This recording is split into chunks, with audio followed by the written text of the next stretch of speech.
세상을 집어삼킬 듯 맹렬하게 쏟아지는 폭우가 낡은 양철 지붕을 두드리며 끊임없이 굉음을 만들어내고 있었다.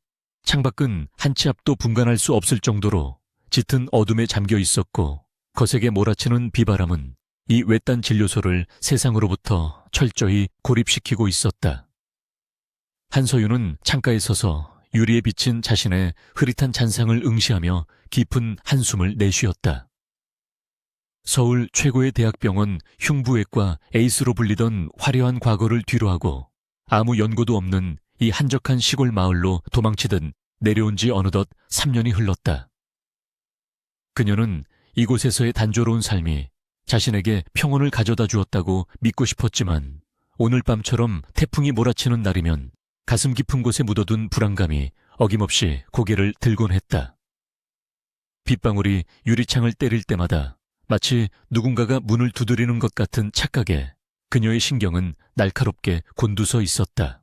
그때 거친 빗소리를 뚫고 무언가 둔탁하고 육중한 물체가 현관문에 부딪히는 소리가 진료소의 정적을 찢어놓았다. 그것은 단순히 바람에 날린 나뭇가지나 파편이 내는 소리가 아니었으며, 분명 살아있는 무언가가 필사적으로 문을 긁어내리는 소름 끼치는 소음이었다. 서윤은 쥐고 있던 차트 파일을 책상 위에 내려놓고 본능적으로 몸을 움츠리며 출입문 쪽을 노려보았다. 시골의 밤은 치안이 좋지 않아 늘 문단속을 철저히 해왔지만, 등골을 타고 흐르는 서늘한 전율은 단순한 공포 그 이상이었다. 그녀는 떨리는 손으로 잠금 장치에 손을 댔고 깊은 심호흡을 한번 내쉰 뒤 용기를 내어내 문을 밀어 열었다. 세찬 비바람이 안으로 들이닥치며 얼굴을 때렸고, 바닥을 내려다본 서윤의 눈동자가 충격으로 크게 흔들렸다. 문에 입혀져 준 콘크리트 바닥에는 한 남자가 피범벅이 된 채 쓰러져 있었는데, 빗물에 씻겨 내려가는 붉은 선혈이 끊임없이 바닥을 적시고 있었다. 어둠 속에서도 한눈에 알아볼 수 있는 최고급 맞춤 정장은 날카로운 흉기에 찢긴 듯 처참하게 망가져 있었고, 남자의 거친 숨소리는 빗소리에 묻힐 만큼 미약했다. 서윤은 잠시 망설였지만 의사로서의 본능이 공포를 압도하며 몸이 먼저 반응했다. 그녀는 빗속으로 뛰쳐나가 남자의 어깨를 잡고 흔들었으나 그는 고통스러운 신음만 흘릴 뿐 의식을 차리지 못했다. 이 거구의 남자를 안으로 옮기지 않으면 저천증이나 과다출혈로 목숨을 잃을 것이 분명했기에 서윤은 젖먹던 힘까지 짜내어 그를 진료소 안으로 끌어당겼다. 남자의 몸은 빗물을 머금은 솜처럼, 청음망은 무거웠고, 그를 처치실 침대 위로 옮기는 과정에서 서윤의 흰 가운 역시 붉은 피와 흙탕물로 엉망이 되었다. 가까스로 그를 침대에 눕힌 서윤은 거칠게 숨을 몰아쉬며 떨리는 손으로 남자의 셔츠 단추를 뜯어내듯 풀어헤쳤다. 드러난 복부를 확인한 순간 그녀는 숨을 멈출 수밖에 없었는데, 그것은 명백한 총상에 의한 관통상이었기 때문이었다. 대한민국이라는 나라에서 총상을 입은 환자를 마주한다는 비현실적인 상황에 머릿속이 하얗게 질려버렸지만, 상처에서 뿜어져 나오는 검붉은 피는 이것이 잔혹한 현실임을 증명하고 있었다. 총알은 복부를 뚫고 들어갔으나 사출구가 보이지 않는 것으로 보아 척추 근처나 장기 깊숙한 곳에 박혀 있음이 틀림없었다. 서윤이 지혈을 위해 거즈를 상처 부위에 강하게 압박하자 남자가 고통에 찬 비명을 지르며 몽롱한 눈을 떴다. 흐릿한 의식 속에서도 그가 뿜어내는 눈빛은 먹잇감을 노리는 맹수처럼 살기가 가득했고, 그 위압감에 서윤은 순간적으로 뒷걸음질 칠 뻔했다. 남자는 피 묻은 손을 뻗어 서윤의 손목을 부러질 듯 강하게 움켜쥐며 거친 숨을 내뱉었다. 신고는 절대 안 된다는 그의 목소리는 갈라져 있었지만 거역할 수 없는 절대적인 명령처럼 들려왔다. 서윤은 경찰에 신고해야 한다는 이성과 눈앞의 환자를 살려야 한다는 의무감 사이에서 갈등했지만, 그의 눈동자에 담긴 처절한 생존 본능을 외면할 수 없었다. 지금 당장 수술하지 않으면 멜리9가 도착하기도 전에 그는 사망할 것이라는 판단이 섰다. 이 작은 시골 진료소는 간단한 봉합수술이나 맹장수술 정도를 할 수 있는 장비만 갖추고 있었기에 총상과 같은 중증 외상수술을 집도하는 것은 무모한 도박이었다. 하지만 서윤은 입술을 깨물며 결단을 내렸고 즉시 수술 준비를 위해 분주하게 움직이기 시작했다. 그녀는 멸균 장갑을 착용하고 소독포를 덮으며 머릿속으로 수술 과정을 시뮬레이션했고 과거 대학병원 시절 수없이 집도했던 고난도 수술의 기억을 되살려냈다. 폭풍으로 인해 전력이 불안정하여 수술용 조명이 위태롭게 깜빡거렸지만 그녀는 그조차 의식하지 못할 만큼 초집중 상태에 빠져들었다. 마취과 전문의도 보조 간호사도 없이 오로지 혼자서 이 위험천만한 수술을 감행해야 했지만 그녀의 손끝에는 망설임이 없었다. 국소 마취제를 투여하고 메스를 들어 복부를 절개하자 억눌려 있던 피가 솟구쳐 올랐고 비릿한 혈향이 좁은 처치실을 가득 메웠다.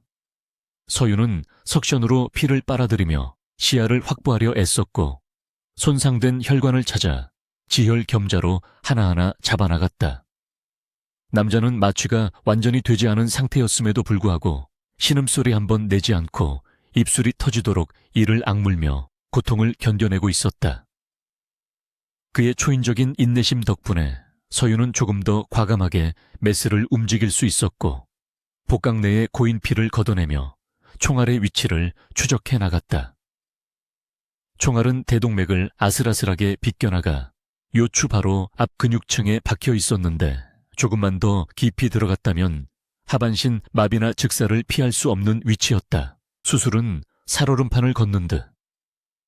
단 긴장의 연속이었고 서윤의 이마에서는 식은땀이 비오듯 쏟아져 내렸다.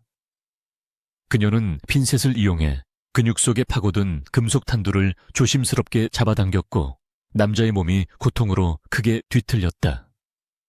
서윤은 침착하게 그를 진정시키며 단 한 번의 실수도 용납하지 않는 정교한 손놀림으로 마침내 탄두를 빼내는 데 성공했다. 쨍그랑하는 소리와 함께 금속 덩어리가 트레이 위에 떨어지자 팽팽하던 긴장의 끈이 아주 조금 느슨해지는 것을 느꼈다. 하지만 안도할 틈도 없이 그녀는 재빨리 손상된 근육과 혈관을 봉합하기 시작했고 터져나온 장기들을 제자리에 돌려놓으며 수술을 마무리해 나갔다. 마지막 피부 봉합까지 마쳤을 때 시계는 이미 2시간이 훌쩍 지나 있었고 밖의 빗줄기는 여전히 기세가 꺾일 줄 몰랐다. 남자는 수술의 고통과 과다출혈로 인해 깊은 혼수 상태에 빠져 있었지만 바이탈 사인은 점차 안정적인 리듬을 찾아가고 있었다. 서윤은 피범벅이 된 장갑을 벗어 던지고 떨리는 손을 씻으며 거울 속에 비친 창백한 자신의 얼굴을 마주했다. 오늘 밤 자신이 한 일이 단순히 사람을 살린 것인지 아니면 감당할 수 없는 재앙을 불러들인 것인지 알 수 없었지만 후회할 겨를은 없었다. 그녀는 환자의 상태를 체크하기 위해 다시 침대 곁으로 다가갔고 링거액이 떨어지는 속도를 조절하며 그의 땀 젖은 이마를 닦아주었다. 잠시 한숨을 돌리려던 찰나 진료소 밖에서 여러 대의 차량이 급정거하는 날카로운 타이어 마찰음이 빗소리를 뚫고 들려왔다. 서윤의 심장이 덜컥 내려앉았고 곧이어 자동차 헤드라이트 불빛이 창문을 통해 진료소 내부를 대낮처럼 환하게 비추었다. 그것은 구조 요청을 받고 온 구급차의 불빛이 아니라 칠흑 같은 어둠을 뚫고 찾아온 불청객들의 위협적인 신호였다.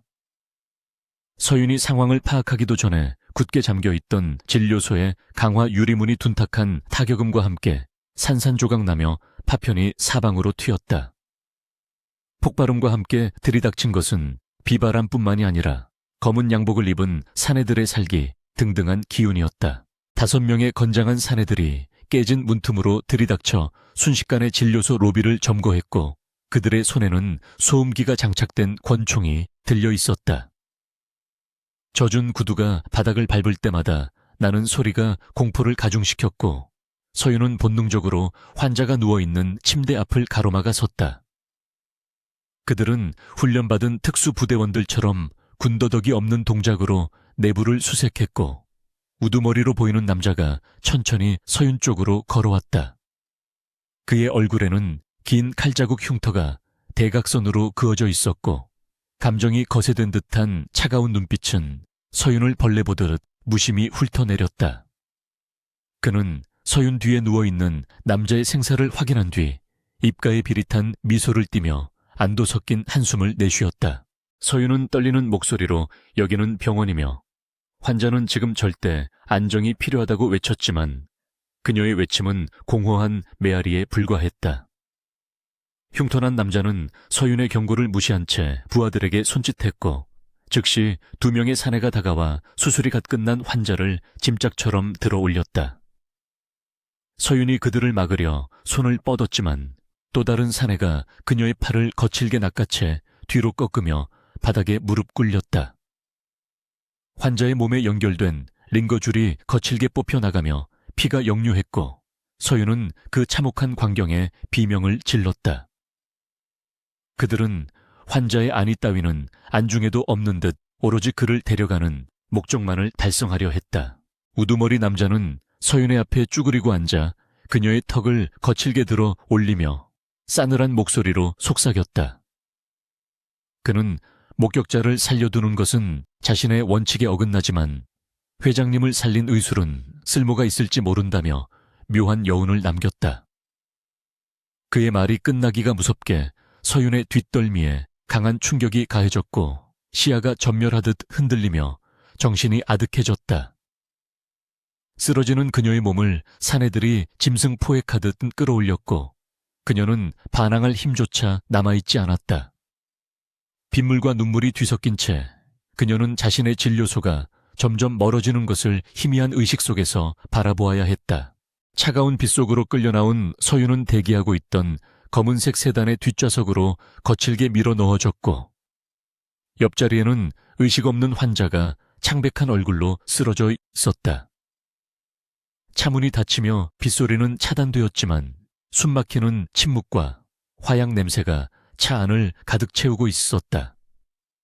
엔진이 굉음을 내며 출발하자 서윤은 창밖으로 스쳐 지나가는 풍경을 바라보며 이것이 평범했던 자신의 일상과 영원히 작별하는 순간임을 직감했다. 그녀는 자신이 살려낸 이 위험한 남자가 누구인지, 그리고 자신을 어디로 데려가는지 알 수 없었지만 한 가지 확실한 것은 이제 되돌릴 수 없는 운명의 소용돌이에 휘말렸다는 사실이었다. 어둠 속으로 질주하는 차 안에서 서윤은 다가올 불길한 미래를 예감하며 천천히 의식을 잃어갔다.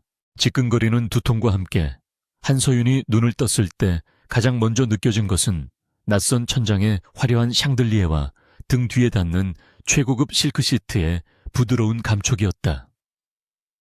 그녀가 기억하는 마지막 장면은 차가운 빗속으로 끌려가던 순간과 뒷덜미를 강타하던 둔탁한 충격뿐이었기에 눈앞에 펼쳐진 호화로운 풍경은 지독한 이질감을 불러일으켰다. 그녀는 무거운 몸을 일으켜 주위를 둘러보았고 방 안을 가득 채운 앤티크 가구들과 벽에 걸린 고전 명화들은 이곳이 평범한 장소가 아님을 웅변하고 있었다.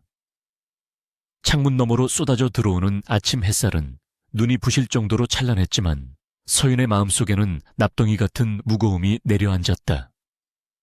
이곳은 병원도 아니고 그녀의 낡은 진료소도 아닌 전혀 알 수 없는 누군가의 거대하고 은밀한 요새였다. 서윤은 본능적으로 침대에서 내려와 맨발로 차가운 대리석 바닥을 딛고 창가로 다가가 두꺼운 벨벳 커튼을 젖혔다.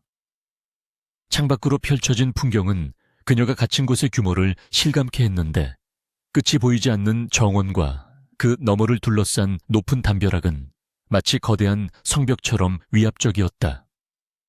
정원 곳곳에는 검은 양복을 입은 사내들이 순찰을 돌고 있었고 맹견들이 사납게 지저대며 경계를 서고 있어 탈출이 불가능함을 시각적으로 경고하고 있었다. 이곳은 외부와 철저히 단절된 그들만의 왕국이었으며 서윤은 그 왕국에 갇힌 포로 신세가 되었음을 뼈저리게 실감했다. 그녀는 창문을 열어보려 했지만 굳게 잠긴 강화 유리는 꿈쩍도 하지 않았고 절망감 섞인 한숨이 입술 사이로 새어나왔다. 그때 묵직한 마호가니 문이 소리 없이 열리며 중년의 여성이 단정한 메이드 복장을 하고 방 안으로 들어왔다. 그녀의 표정은 밀랍 인형처럼 감정이 없었고 손에는 서윤이 갈아입을 옷과 세면도구가 들린 은쟁반이 들려 있었다. 서윤은 경계심 가득한 눈빛으로 그녀를 노려보며 이곳이 어디인지 그리고 자신을 납치한 이유가 무엇인지 날카롭게 물었다.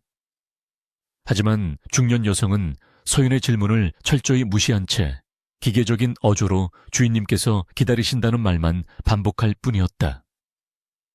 그녀의 태도에서 어떤 정보도 얻을 수 없음을 직감한 서윤은 입술을 깨물며 그녀가 건네준 옷을 받아들 수밖에 없었다. 지금 당장 반항해봤자 얻을 수 있는 것은 없다는 냉철한 판단이 앞섰기 때문이었다. 단순하지만 고급스러운 소재의 원피스로 갈아입은 서윤은 중년 여성의 안내를 받아 긴 복도를 따라 걸어갔다. 복도는 마치 유럽의 박물관을 연상케 할 정도로 화려한 예술품들로 장식되어 있었지만 그곳의 감도는 공기는 무겁고 차가웠다. 곳곳에 배치된 경호원들은 서윤이 지나갈 때마다 날카로운 시선으로 그녀를 감시했고 그들의 허리춤에 불룩하게 솟아오른 무기의 형상은 공포심을 자극하기에 충분했다. 서윤은 애써 태연한 척 고개를 들고 걸었지만 심장은 터질 듯이 빠르게 뛰고 있었고 손바닥은 식은땀으로 축축하게 젖어들었다. 이 거대한 저택의 주인인 그 남자가 깨어났다면 과연 자신을 생명의 은인으로 대우해줄지 아니면 비밀을 아는 목격자로 처단할지 알 수 없는 노릇이었다. 마침내 도착한 곳은 저택의 가장 안쪽에 위치한 마스터 침실이었으며 그 크기는 서윤의 진료소 전체를 합친 것보다 더 넓어 보였다. 방 안은 두꺼운 암막 커튼으로 가려져 있어 대낮임에도 불구하고 어두컴컴했고 공기 중에는 소독약 냄새와 희미한 혈향이 섞여 묘한 불쾌감을 조성했다. 방 중앙에 놓인 거대한 킹사이즈 침대 위에는 어젯밤 서윤이 수술했던 그 남자가 상체를 반쯤 일으킨 채 앉아 있었다. 그의 주변에는 최첨단 의료 장비들이 설치되어 있었고 모니터의 그래프가 규칙적으로 움직이며 그가 살아있음을 알리고 있었다. 남자는 붕대가 감긴 복부의 통증 때문인지 미간을 찌푸리고 있었지만 그 눈빛만은 어둠 속에서도 형형하게 빛나고 있었다. 강태희는 침대 곁으로 다가온 서윤을 보자마자 마치 사냥감을 탐색하는 맹수처럼 서늘한 시선을 고정시켰다. 그의 얼굴은 과다출혈로 인해 여전히 창백했지만 그가 뿜어내는 기운은 방 안의 공기를 얼어붙게 만들 만큼 압도적이었다. 그는 감사의 인사 대신 침대 옆 협탁에 놓인 권총을 만지작거리며 낮고 위협적인 목소리로 서윤의 정체를 추궁하기 시작했다. 누가 보냈는지, 어떻게 그 타이밍에 맞춰 진료소에 있었는지, 그리고 수술 중에 심어놓은 칩이나 독극물은 없는지, 묻는 그의 질문들은 지독한 불신으로 가득 차 있었다. 그는 자신의 목숨을 구해준 의사에게조차 마음을 열지 못하고 모든 것을 의심하고 경계하는 고독하고 위험한 권력자의 모습 그 자체였다. 서윤은 눈앞에 놓인 총구와 남자의 살기 어린 위협 앞에서도 의사로서의 자존심을 잃지 않으려 애썼다. 그녀는 떨리는 다리에 힘을 주어 버티고 서서 똑바로 그의 눈을 응시하며 단호한 목소리로 대답했다. 만약 당신을 죽이고 싶었다면 수술대 위에서 메스로 경동맥을 긋는 것만으로도 충분했을 것이라며 굳이 이렇게 복잡한 과정을 거칠 이유는 없다고 반박했다.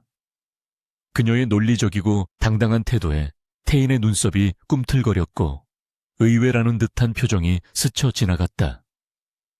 보통의 사람이라면 그의 앞에서 살려달라고 애원하거나 공포에 질려 실신했을 테지만 이 여자는 죽음의 공포 앞에서도 자신의 직업적 윤리를 방패 삼아 맞서고 있었다. 태인은 잠시 침묵을 지키며 서윤을 관찰하더니 손짓으로 가까이 오라는 신호를 보냈다.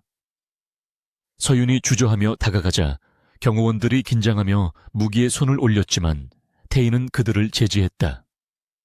서윤은 침대 옆으로 다가가 전문가의 손길로 그의 맥박을 체크하고 붕대 아래의 상처 부위를 살피기 시작했다. 그녀의 손가락이 닿을 때마다 태인의 근육이 긴장으로 딱딱하게 굳어지는 것이 느껴졌지만 서윤은 아랑곳하지 않고 청과 염증 수치를 확인했다. 그녀는 그가 지금 극심한 통증을 참고 있다는 것을 알 수 있었고 무리한 움직임이 수술 부위를 터뜨릴 수 있음을 경고하며 당장 누워서 안정을 취할 것을 강하게 요구했다. 환자를 다루는 서윤의 태도는 납치된 인질이라기보다는 까다로운 환자를 훈계하는 의사의 모습에 더 가까웠다. 태인은 평생 누구에게도 지시를 받거나 통제를 받아본 적이 없는 사람이었기에 그녀의 이러한 태도가 낯설면서도 한편으로는 흥미롭게 다가왔다. 그는 그녀의 손길에서 느껴지는 확신과 전문성을 감지했고 그녀가 적들이 보낸 암살자가 아닐 수도 있다는 가능성을 아주 조금 열어두게 되었다. 무엇보다 지금 그의 상태는 대형 병원으로 이동하기에는 너무나 위험했고 외부로 정보가 새어나가는 순간 그룹의 주가가 폭락하고 경영권 방어에 치명타를 입을 수 있는 상황이었다. 그에게는 입이 무겁고 실력이 뛰어난 개인 주치의가 절실히 필요했다. 잠시 계산을 마친 태인은 서윤에게 거절할 수 없는 제안이자 협박을 던졌다. 그는 서윤이 이곳에 머물며 자신의 상처가 완치될 때까지 전담 주치의 역할을 해줄 것을 요구했다. 만약 그가 무사히 회복하여 일상으로 복귀한다면 그녀가 원하는 만큼의 보수를 지급하고 안전하게 집으로 돌려보내 주겠지만 만약 치료 도중 그가 잘못되거나 허튼 수작을 부린다면 그녀 역시 이 저택에서 살아서 나갈 수 없을 것이라고 으름장을 놓았다. 그것은 의사로서의 고용계약이 아니라 생명을 담보로 한 노예계약이나 다름없었다. 태인은 차가운 미소를 지으며 이것이 그녀가 선택할 수 있는 유일한 생존 루트임을 상기시켰다. 서윤은 기가 막힌다는 표정으로 그를 바라보며 자신에게도 돌아가야 할 일상이 있고 기다리는 환자들이 있다고 항변했다. 그녀는 자신의 진료소가 며칠째 문을 닫으면 마을 사람들이 걱정할 것이고 경찰에 실종 신고가 접수될 수도 있다며 현실적인 문제들을 나열했다. 하지만 태인은 코웃음을 치며 이미 그녀의 진료소는 내부 수리로 인해 당분간 휴진한다는 공지가 붙었으며 그녀의 개인적인 기록들도 완벽하게 처리되었다고 통보했다.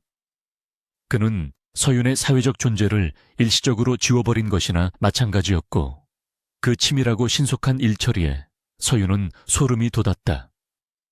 이제 그녀는 세상에서 증발한 존재가 되어 오직 이 남자의 생사에 운명을 걸어야만 했다. 선택의 여지가 없음을 깨달은 서윤은 깊은 한숨을 내쉬며 결국 그의 제안을 수락할 수밖에 없었다.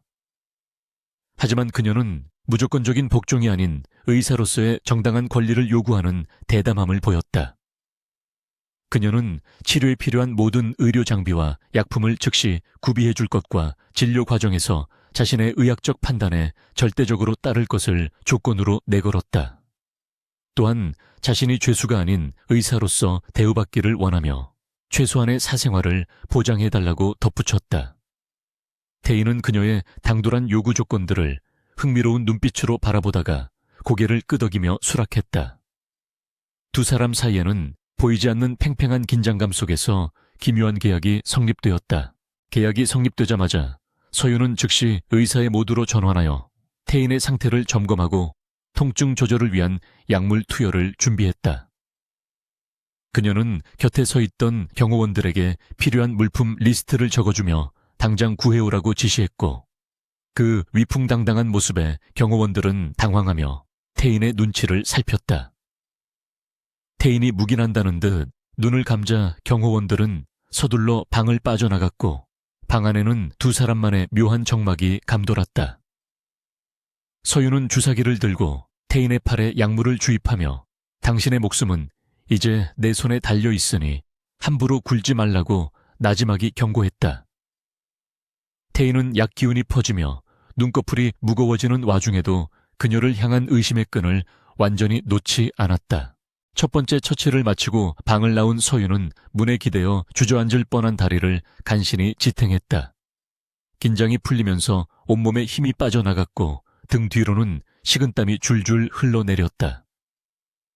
그녀는 복도 창문을 통해 보이는 하늘을 올려다보며 자신이 발을 들인 이 위험한 세계에서 과연 무사히 빠져나갈 수 있을지 자문했다.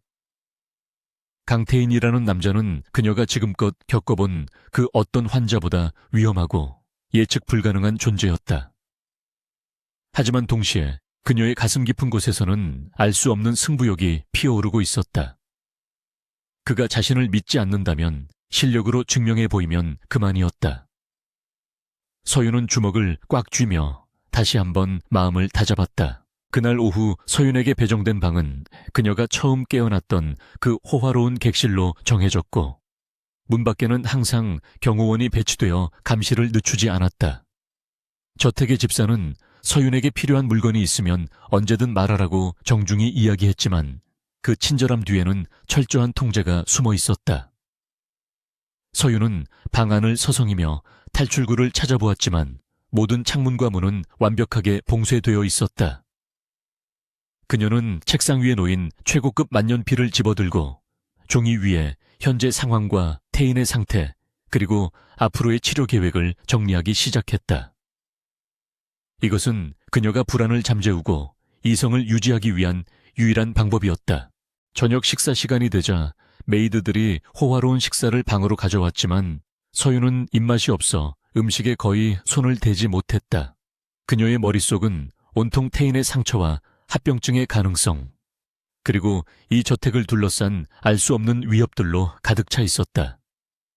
밤이 깊어지자 저택은 더욱 깊은 침묵 속으로 빠져들었고 가끔 들려오는 경비견들의 짖는 소리만이 정적을 깼다.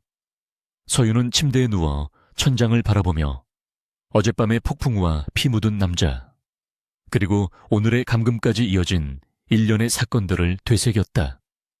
그녀의 평범했던 인생은 이제 완전히 궤도를 이탈하여 폭주하는 기관차에 올라탄 것과 같았다. 자정이 넘은 시각 복도에서 다급한 발자국 소리가 들려오더니 서윤의 방문이 거칠게 열렸다. 경호원 중 한 명이 창백한 얼굴로 서윤을 부르며 회장님의 상태가 이상하다며 빨리 와달라고 소리쳤다. 서윤은 즉시 침대에서 뛰어내려와 의료 가방을 챙겨 들고 태인의 방으로 달려갔다. 방 안으로 들어서자 태인은 식은땀을 흘리며 고통에 몸부림치고 있었고 모니터의 경고음이 요란하게 울리고 있었다. 수술 후유증으로 인한 고열과 쇼크 증상이 나타난 것이었다. 서윤은 당황하지 않고 침착하게 의료진들을 지휘하듯 경호원들에게 지시를 내리며 응급처치를 시작했다. 이것은 그녀와 태인 사이의 신뢰를 구축할 수 있는 첫 번째 시험대이자 그녀의 생존이 걸린 위기였다. 서윤은 태인의 기도를 확보하고 해열제를 투여하며 얼음찜질을 지시하는 등 일사불란하게 움직였다. 그녀의 손길은 빠르고 정확했으며 그녀의 목소리는 공포에 질린 경호원들에게 안정감을 주었다. 태인은 고열로 인한 몽롱한 의식 속에서도 자신의 손을 꼭 잡고 끊임없이 말을 걸며 의식을 붙잡아 두려는 서윤의 목소리를 들을 수 있었다. 차가운 얼음 주머니가 뜨거운 이마에 닿는 느낌과 함께 고통이 조금씩 잦아들자 태인은 흐릿한 시야 너머로 땀에 젖은 머리카락을 넘기며 자신을 간호하는 서윤의 얼굴을 보았다. 그 순간 그는 그녀가 적이 보낸 첩자가 아니라 자신을 살리기 위해 필사적으로 싸우고 있는 의사라는 사실을 본능적으로 깨달았다. 새벽이 밝아올 무렵 태인의 상태는 다시 안정되었고 서윤은 지친 몸을 이끌고 침대 옆 의자에 앉아 쪽잠에 빠져들었다. 폭풍우가 지나간 뒤 저택에는 기이할 정도로 무거운 정적이 감돌았고 그 고요함은 마치 폭발 직전의 시한폭탄과도 같았다. 한서윤은 며칠간 강태인의 곁을 지키며 그의 상태가 호전되는 것을 지켜보았으나 그녀의 마음 한구석에 자리 잡은 불안감은 여전히 사라지지 않았다. 태인은 초인적인 회복력을 보이며 수술 후 며칠 만에 침대 위에서 업무를 보기 시작했고 그의 주변에는 항상 결제 서류와 노트북이 산더미처럼 쌓여 있었다. 서윤은 그가 안정을 취해야 한다고 수차례 경고했으나 그는 들은 채도 하지 않고 자신의 제국을 통제하는 일에만 몰두했다. 그에게 있어 휴식이란 사치이자 적들에게 빈틈을 보이는 나약함의 증거일 뿐이라는 듯 그는 잠시도 긴장의 끈을 놓지 않았다. 서윤이 드레싱 카트를 밀고 방으로 들어섰을 때 태희는 누군가와 통화를 하고 있었는데 그의 목소리는 소름 끼칠 정도로 낮고 차가웠다. 그는 전화기 너머의 상대에게 무자비한 명령을 내리고 있었고 그 내용이 구체적으로 들리지는 않았지만 문맥상 누군가의 파멸을 의미한다는 것쯤은 짐작할 수 있었다. 통화를 마친 태희는 서윤이 들어온 것을 인식하고 천천히 고개를 돌렸는데 그의 눈 밑에는 짙은 다크서클이 드리워져 있었고 눈동자는 붉게 충혈되어 있었다. 서윤은 그가 육체적인 고통뿐만 아니라 심각한 불면증에 시달리고 있음을 단번에 알아차렸다.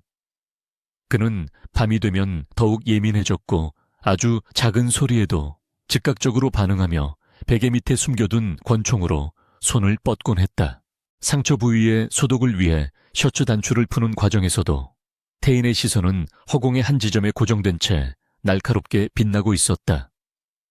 서윤은 핀셋으로 거즈를 집어들며 조심스럽게 그의 복부를 덮고 있는 반창고를 떼어냈고 붉게 아물어가는 상처를 확인했다.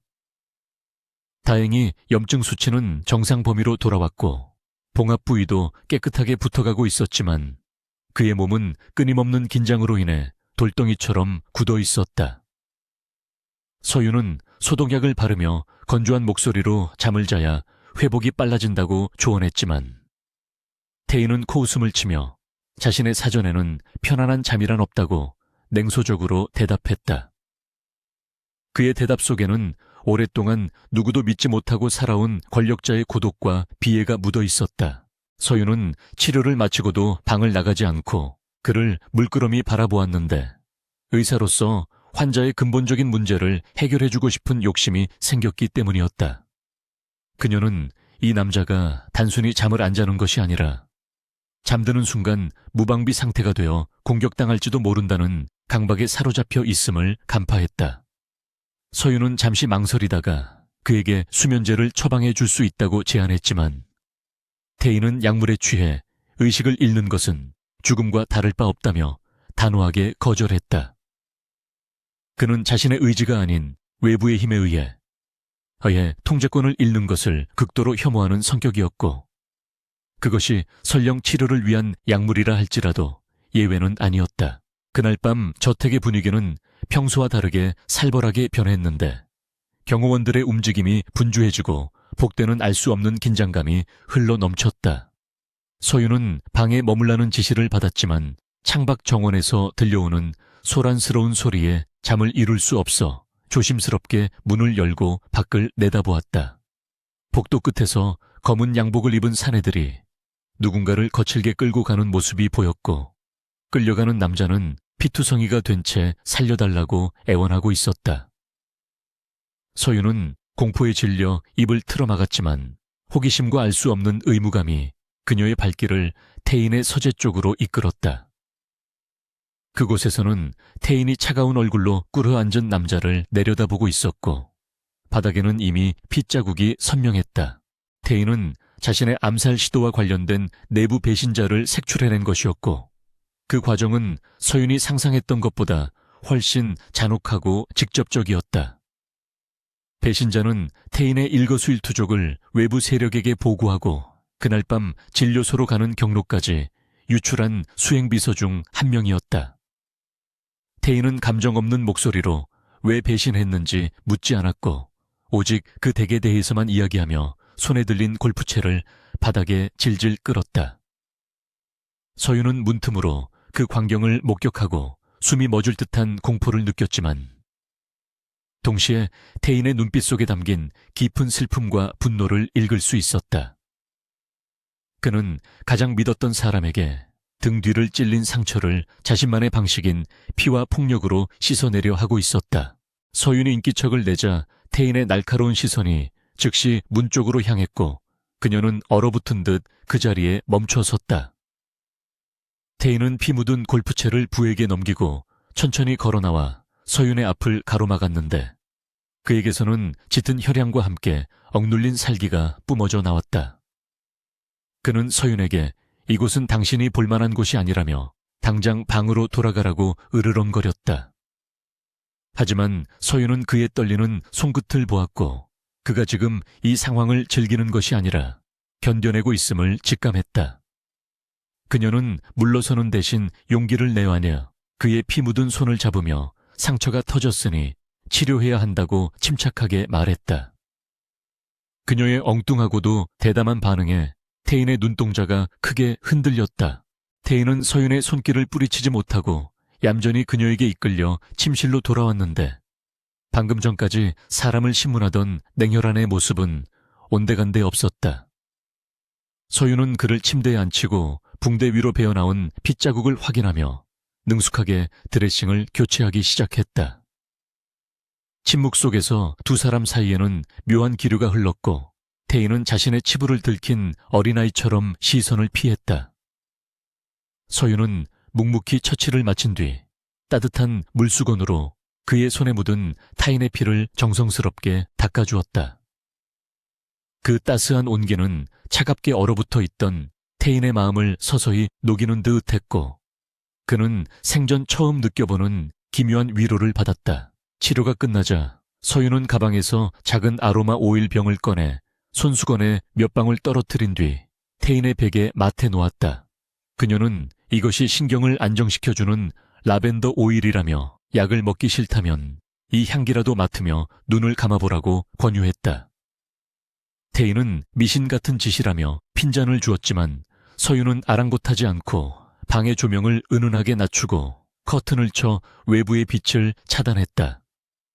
그리고 그녀는 방을 나가는 대신 침대 옆 안락 의자에 자리를 잡고 앉아 책을 펼쳤다.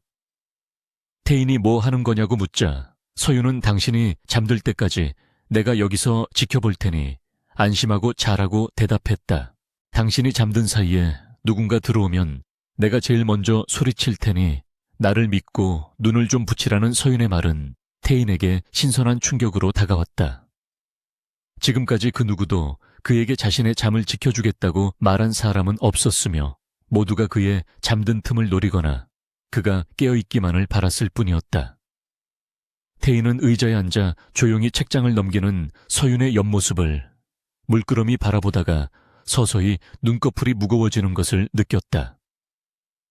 베개에서 풍겨오는 은은한 라벤더 향과 규칙적으로 들려오는 서윤의 숨소리, 그리고 책장이 넘어가는 사각거리는 소리는 그에게 최면과도 같은 효과를 발휘했다. 그는 권총을 쥐고 있던 손에 힘을 풀고 난생 처음으로 경계를 허문 채 깊은 잠의 나락으로 빠져들었다. 시간이 얼마나 흘렀을까? 태인이 눈을 떴을 때는 창밖이 희미하게 밝아오는 새벽이었고 그는 자신이 한 번도 깨지 않고 6시간 넘게 숙면을 취했다는 사실에 놀랐다.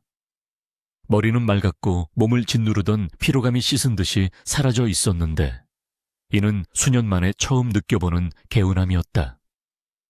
그는 천천히 고개를 돌려 안락의자 쪽을 바라보았고 그곳에는 서윤이 불편한 자세로 웅크린 채 잠들어 있었다. 그녀의 손에는 여전히 읽다 만책이 들려 있었고 무릎 담요가 바닥으로 흘러내려 있었다. 태인은 침대에서 일어나 조심스럽게 다가가 바닥에 떨어진 담요를 집어들어 그녀의 어깨에 덮어주었다. 잠든 서윤의 얼굴은 평온해 보였지만 눈 밑에는 피로의 흔적이 역력했고 태인은 그녀의 얼굴을 가만히 내려다보며 기묘한 감정에 휩싸였다.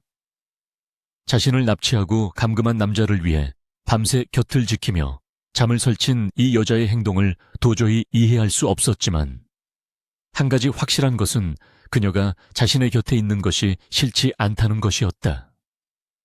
태인은 손을 뻗어 그녀의 헝클어진 머리카락을 넘겨주려다 멈칫했고 자신의 손이 닿으면 그녀가 깨어날까봐 조용히 손을 거두었다. 그는 창가로 다가가 아침 안개가 자욱한 정원을 내려다보며 어젯밤 처리한 배신자의 얼굴과 서윤의 얼굴을 교차해서 떠올렸다. 이제 내부에 숨어있던 쥐새끼는 처리했지만 밖에는 여전히 그를 노리는 거대한 늑대 무리가 도사리고 있었다. 그때 노크 소리와 함께 김 실장이 조심스럽게 문을 열고 들어왔는데 그는 태인이 깨어있는 것을 보고 놀란 기색을 감추지 못했다.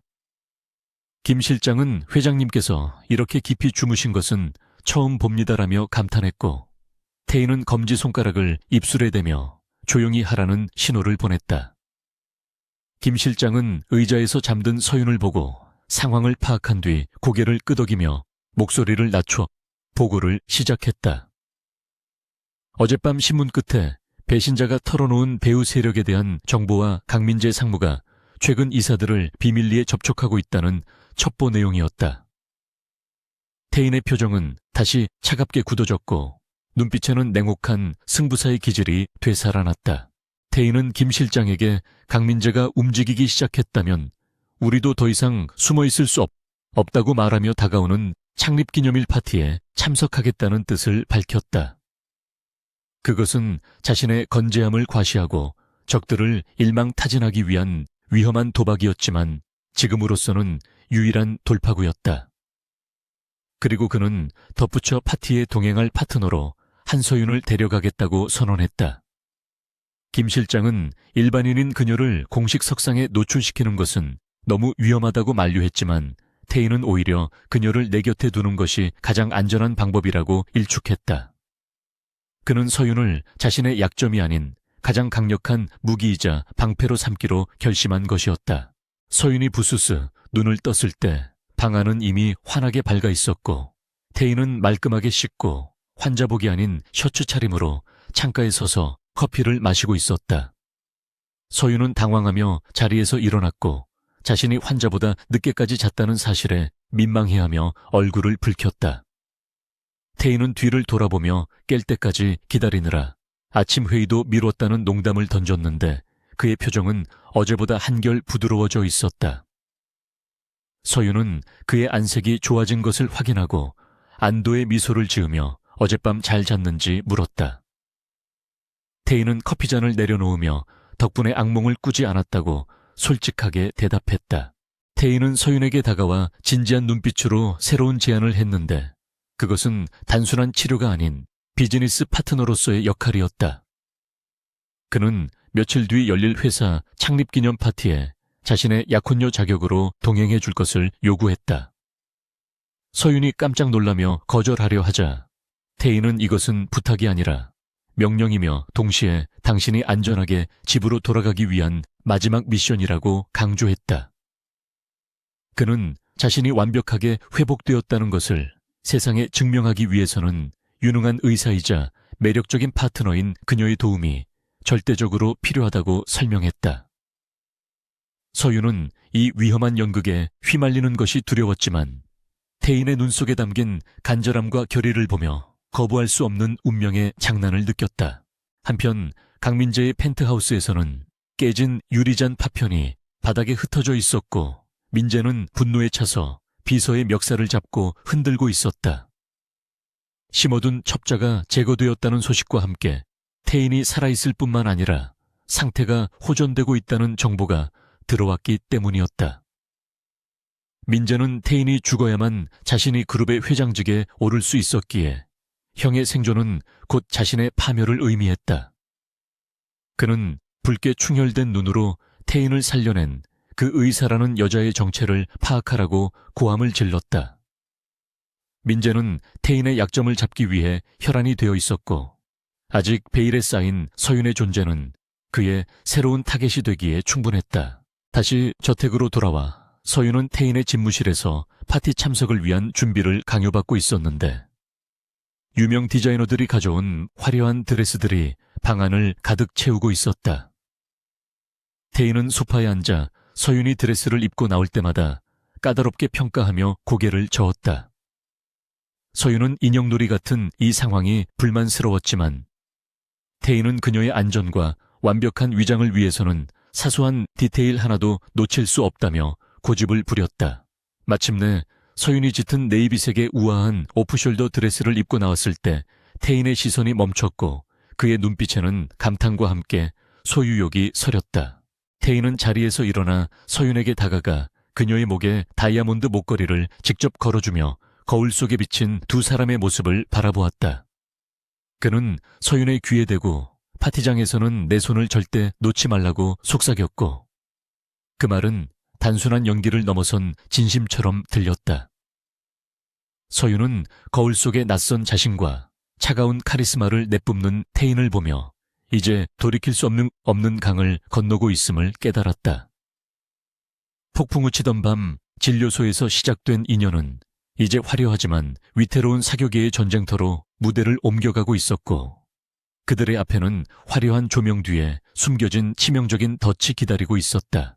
서울 도심의 화려한 야경이 차창 밖으로 빠르게 스쳐 지나갔지만 최고급 리무진의 뒷좌석에 감도는 공기는 숨막힐 듯 무겁고 차가웠다. 한서윤은 짙은 네이비색 드레스 자락을 꽉 쥐며 긴장감을 달래려 애썼지만 손바닥에 배어나오는 식은땀은 멈추지 않았다. 옆자리에 앉은 강태인은 흠잡을 데 없는 턱시도 차림으로 완벽한 재벌 총수의 모습을 하고 있었으나 그의 창백한 안색과 이마에 맺힌 미세한 땀방울은 그가 지금 극심한 통증을 억누르고 있음을 말해주고 있었다. 진통제 효과가 지속되는 시간은 길어야 3시간이었고 그 시간 안에 그들은 이 위험한 쇼를 성공적으로 마치고 빠져나와야만 했다. 태인은 차창에 비친 자신의 모습을 점검하며 넥타이를 고쳐 메었고 그 눈빛은 마치 전쟁터로 향하는 장수의 그것처럼 비장하고 냉혹했다. 태인은 서윤 쪽으로 고개를 돌리며 오늘 밤 파티장에 모인 사람들은 모두 웃고 있지만 손에는 보이지 않는 칼을 쥐고 있는 하이에나들이라고 경고했다. 그는 그들이 자신의 건강 이상설을 확인하기 위해 혈안이 되어 있을 것이며 아주 작은 빈틈만 보여도 순식간에 물어뜯으려 달려들 것이라고 덧붙였다. 서윤은 그의 말에 마른 침을 삼켰지만 곧 의사로서의 냉철함을 되찾고 고개를 끄덕이며 당신이 쓰러지지 않도록 내가 옆에서 완벽하게 보조하겠다고 다짐했다. 태인은 서윤의 단호한 눈빛을 보며 묘한 안도감을 느꼈고 차가운 자신의 손을 덮은 그녀의 따뜻한 온기에 잠시나마 긴장을 풀 수 있었다. 두 사람의 손이 맞잡은 그 순간 그들은 단순한 계약 관계를 넘어 생사를 함께하는 동지가 되어 있었다. 호텔 로비 앞에는 이미 수많은 취재진이 장사진을 이루고 있었고 리무진이 멈추자마자 수백 개의 플래시가 동시에 터지며 밤을 대낮처럼 밝혔다. 차 문이 열리고 강태인의 모습을 드러내자 현장은 일순간 정적에 휩싸였다가 곧이어 터져 나오는 셔터 소리와 질문 세례로 아수라장이 되었다. 사망설과 위독설이 나돌던 그룹의 총수가 너무나도 건재하고 위험 있는 모습으로 나타났기 때문이었다. 태인은 여유로운 미소를 지으며 손을 흔들었고 그 뒤를 이어 서윤이 우아한 자태로 차에서 내리자 기자들의 시선이 그녀에게 집중되었다. 태인은 자연스럽게 서윤의 허리를 감싸 안으며 그녀를 에스코트했고 그 당당한 태도는 세간의 모든 의혹을 단숨에 불식시키기에 충분했다. 화려한 샹들리에가 빛나는 연회장에 들어서자 수백 명의 정재계 인사들이 일제히 하던 일을 멈추고 입구를 주시했다. 그들의 시선에는 놀라움과 경계심, 그리고 탐욕스러운 호기심이 뒤섞여 있었고 웅성거리는 소리가 파도처럼 퍼져나갔다. 태인은 서윤의 손을 더욱 꽉 잡으며 귓가에 낮은 목소리로 절대 시선을 피하지 말고 당당하게 고개를 들라고 속삭였다. 서윤은 심장이 터질 것 같았지만 태인의 주문대로 턱을 치켜들고 도도한 표정을 지으며 그들의 시선을 정면으로 받아냈다. 그녀의 곁에 선 태인은 마치 제왕처럼 군림하는 아우라를 뿜어내고 있었고 사람들은 그 압도적인 기세에 눌려 기를 터주며 머리를 조아렸다. 이것은 단순한 파티 입장이 아니라 왕의 귀환을 알리는 성대한 대관식과도 같았다. 태인은 주요 주주들과 이사들에게 다가가 인사를 건넸고 그들은 태인의 안색을 살피며 어색한 미소로 화답했다. 겉으로는 회장님의 건강을 염려했다며 호들갑을 떨었지만 그들의 눈동자는 태인의 몸짓 하나하나를 분석하며 약점을 찾고 있었다. 태인은 그들의 위선적인 태도를 능수능란하게 받아넘기며 서윤을 자신의 약혼녀이자 개인 주치의라고 소개했다. 사람들은 무명의 의사가 재벌 총수의 약혼녀가 되었다는 사실에 경악하면서도 서윤의 기품 있는 외모와 지적인 분위기에 압도되어 감히 험담을 하지 못했다. 서윤은 태인의 파트너로서 완벽하게 연기하며 때로는 미소로, 때로는 침묵으로 그들의 날카로운 질문들을 우아하게 방어해냈다. 그때 인파를 해치고 한 남자가 다가왔는데 그는 태인과 닮은 듯하면서도 훨씬 날카롭고 비열한 인상을 가진 강민재 상무였다. 민재의 등장에 주변 공기가 순식간에 차갑게 얼어붙었고 사람들은 흥미진진한 표정으로 형제의 대면을 지켜보았다. 민재는 과장된 제스처로 태인을 반기며 형님이 살아계셔서 정말 다행이라는 입에 발린 소리를 늘어놓았지만 그 눈빛에는 살기가 가득했다. 그는 태인의 어깨를 일부러 강하게 두드리며 수술 부위를 자극하려 들었고 태인은 순간적인 통증에 미간을 찌푸렸지만 신음소리를 내지 않고 버텨냈다. 민재는 태인의 반응을 즐기며 형님의 건강이 회복되었다니 축배를 들어야겠다며 지나가던 웨이터의 트레이에서 독한 위스키 잔을 집어들었다. 민재는 위스키 잔을 태인의 코앞에 들이밀며 건배를 제의했고 이는 명백한 도발이자 함정이었다. 태인이 지금 독한 술을 마신다면 진통제와 반응하여 쇼크를 일으키거나 간에 치명적인 손상을 입을 수 있었고 거절한다면 건강에 여전히 문제가 있다는 것을 인정하는 꼴이 되었다. 태인이 난처한 상황에 처하자 주변의 시선이 집중되었고 민재의 입가에는 비릿한 미소가 번졌다. 바로 그 순간 서윤이 태인의 앞을 가로막으며 우아하지만 단호한 손동작으로 민재의 술잔을 제지했다. 그녀는 차가운 미소를 머금은 채 회장님은 현재 특별 건강관리 프로그램 중이라 알코올 섭취가 엄격히 제한된다고 또렷한 목소리로 선언했다. 서윤은 여기서 멈추지 않고 민재를 똑바로 응시하며 의학적인 지식을 동원하여 반격을 시작했다. 그녀는 알코올이 신경계와 회복력에 미치는 악영향을 전문 용어를 섞어가며 설명했고 강 상무님께서 형님의 건강을 진심으로 걱정하신다면 이런 무모한 권유는 하지 않으셨을 거라고 일침을 가했다. 그녀의 논리 정연하고 당당한 태도에 민재는 할 말을 잃고 얼굴이 불그락푸르락해졌고 주변에서는 작은 웃음소리와 함께 서윤의 현명함을 칭찬하는 수근거림이 들려왔다. 태인은 당황한 민재의 표정을 보며 통쾌함을 느꼈고 자신을 보호하기 위해 나선 서윤의 뒷모습이 그 어느 때보다 듬직하고 아름답게 느껴졌다. 서윤은 단순히 보호받는 존재가 아니라 그를 지켜주는 방패였다. 분위기를 반전시킨 태인은 오케스트라가 왈츠를 연주하기 시작하자 서윤에게 손을 내밀며 춤을 청했다.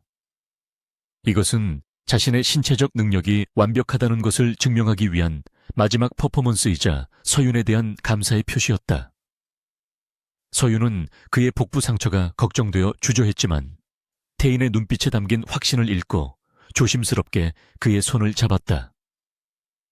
두 사람은 샹들리에 아래 댄스 플로어의 중앙으로 나아갔고 수많은 사람의 시선이 그들에게 쏠렸다. 태인은 서윤의 허리에 손을 얹고 부드럽게 리드하기 시작했고 서윤은 그의 움직임에 맞춰 우아하게 스텝을 밟았다. 음악과 조명, 그리고 두 사람의 호흡이 완벽하게 어우러지며 마치 영화의 한 장면 같은 아름다운 광경을 연출했다. 춤을 추는 동안 태인의 이매는 식은땀이 맺혔고 상처 부위가 찢어지는 듯한 고통이 밀려왔지만 그는 서윤을 바라보며 미소를 잃지 않았다. 서윤은 그의 손이 미세하게 떨리는 것을 느끼고 그가 한계에 다다랐음을 직감했다. 그녀는 춤의 동작을 이용해 자연스럽게 태인의 몸을 지탱해주며 그가 쓰러지지 않도록 무게중심을 잡아주었다. 두 사람의 몸이 밀착되자 서로의 심장 박동 소리가 느껴졌고 그 긴밀한 접촉 속에서 묘한 감정의 교류가 일어났다. 태인은 귓가에 속삭이듯 고맙다고 말했고 그 짧은 한마디에는 그동안의 경계심을 허무는 진심이 담겨 있었다. 서윤은 말없이 그의 어깨를 감싸주며 그가 무사히 춤을 마칠 수 있도록 온 힘을 다해 보조했다. 음악이 끝나고 두 사람이 완벽한 포즈로 춤을 멈추자 객석에서는 우레와 같은 박수갈채가 쏟아져 나왔다. 태인은 서윤의 손등에 입을 맞추며 신사적인 매너를 보여주었고 사람들은 그 로맨틱한 모습에 환호를 보냈다. 이 춤으로 인해 태인의 건재함은 확실하게 증명되었고 강민재와 반대파들의 입지는 좁아질 수밖에 없었다. 무대에서 내려온 태인은 다리가 풀릴 뻔했지만 서윤이 팔짱을 끼는 척하며 그를 부축해 위기를 모면했다. 그들은 여유로운 미소를 유지한 채 사람들에게 인사를 건네며 천천히 출구 쪽으로 이동했고 끝까지 완벽한 커플의 연기를 수행해냈다. 호텔을 빠져나와 리무진에 탑승하고 차문이 닫히자마자 태인은 긴장이 풀리며 좌석 깊숙이 몸을 묻고 거친 숨을 몰아쉬었다. 서윤은 즉시 구급 상자를 열어 진통제를 준비하고 그의 넥타이를 풀어 호흡을 편하게 해주었다. 태인은 고통 속에서도 서윤의 손을 잡으며 오늘 당신은 완벽했다고 칭찬했고 서윤은 당신이야말로 무모할 정도로 대단했다고 대답했다. 차 안의 어둠 속에서 두 사람은 서로를 바라보며 안도의 한숨을 내쉬었고 그들 사이에는 말로 설명할 수 없는 깊은 유대감이 형성되어 있었다. 계약으로 시작된 관계였지만 오늘 밤을 계기로 그들은 서로에게 없어서는 안 될 존재가 되어가고 있음을 부인할 수 없었다. 한편 파티장에 남겨진 강민재는 굴욕감에 치을 떨며 샴페인 잔을 바닥에 던져 산산조각을 냈다. 그는 태인이 살아 돌아온 것만으로도 분노가 치미는데 이름 모를 여자가 끼어들어 자신의 계획을 망친 것에 대해 참을 수 없는 분노를 느꼈다. 민재는 비서에게 당장 한서윤에 대한 모든 뒷조사를 끝내라고 소리치며 그녀가 태인의 유일한 약점임을 확신했다. 태인이 그토록 필사적으로 보호하고 곁에 두려는 여자라면 그녀를 이용해 태인을 무너뜨릴 수 있을 것이라는 사악한 계획이 그의 머릿속에서 구체화되기 시작했다. 그는 어둠 속에서 뱀처럼 차가운 눈빛을 빛내며 서윤을 납치하여 태인을 협박할 타이밍을 노리기 시작했다. 저택으로 돌아오는 길에 서윤은 차창 밖으로 내리는 비를 바라보며 알 수 없는 불안감에 휩싸였다. 오늘 밤의 성공은 달콤했지만 그것이 가져올 후폭풍은 더욱 거셀 것이라는 예감이 들었기 때문이었다.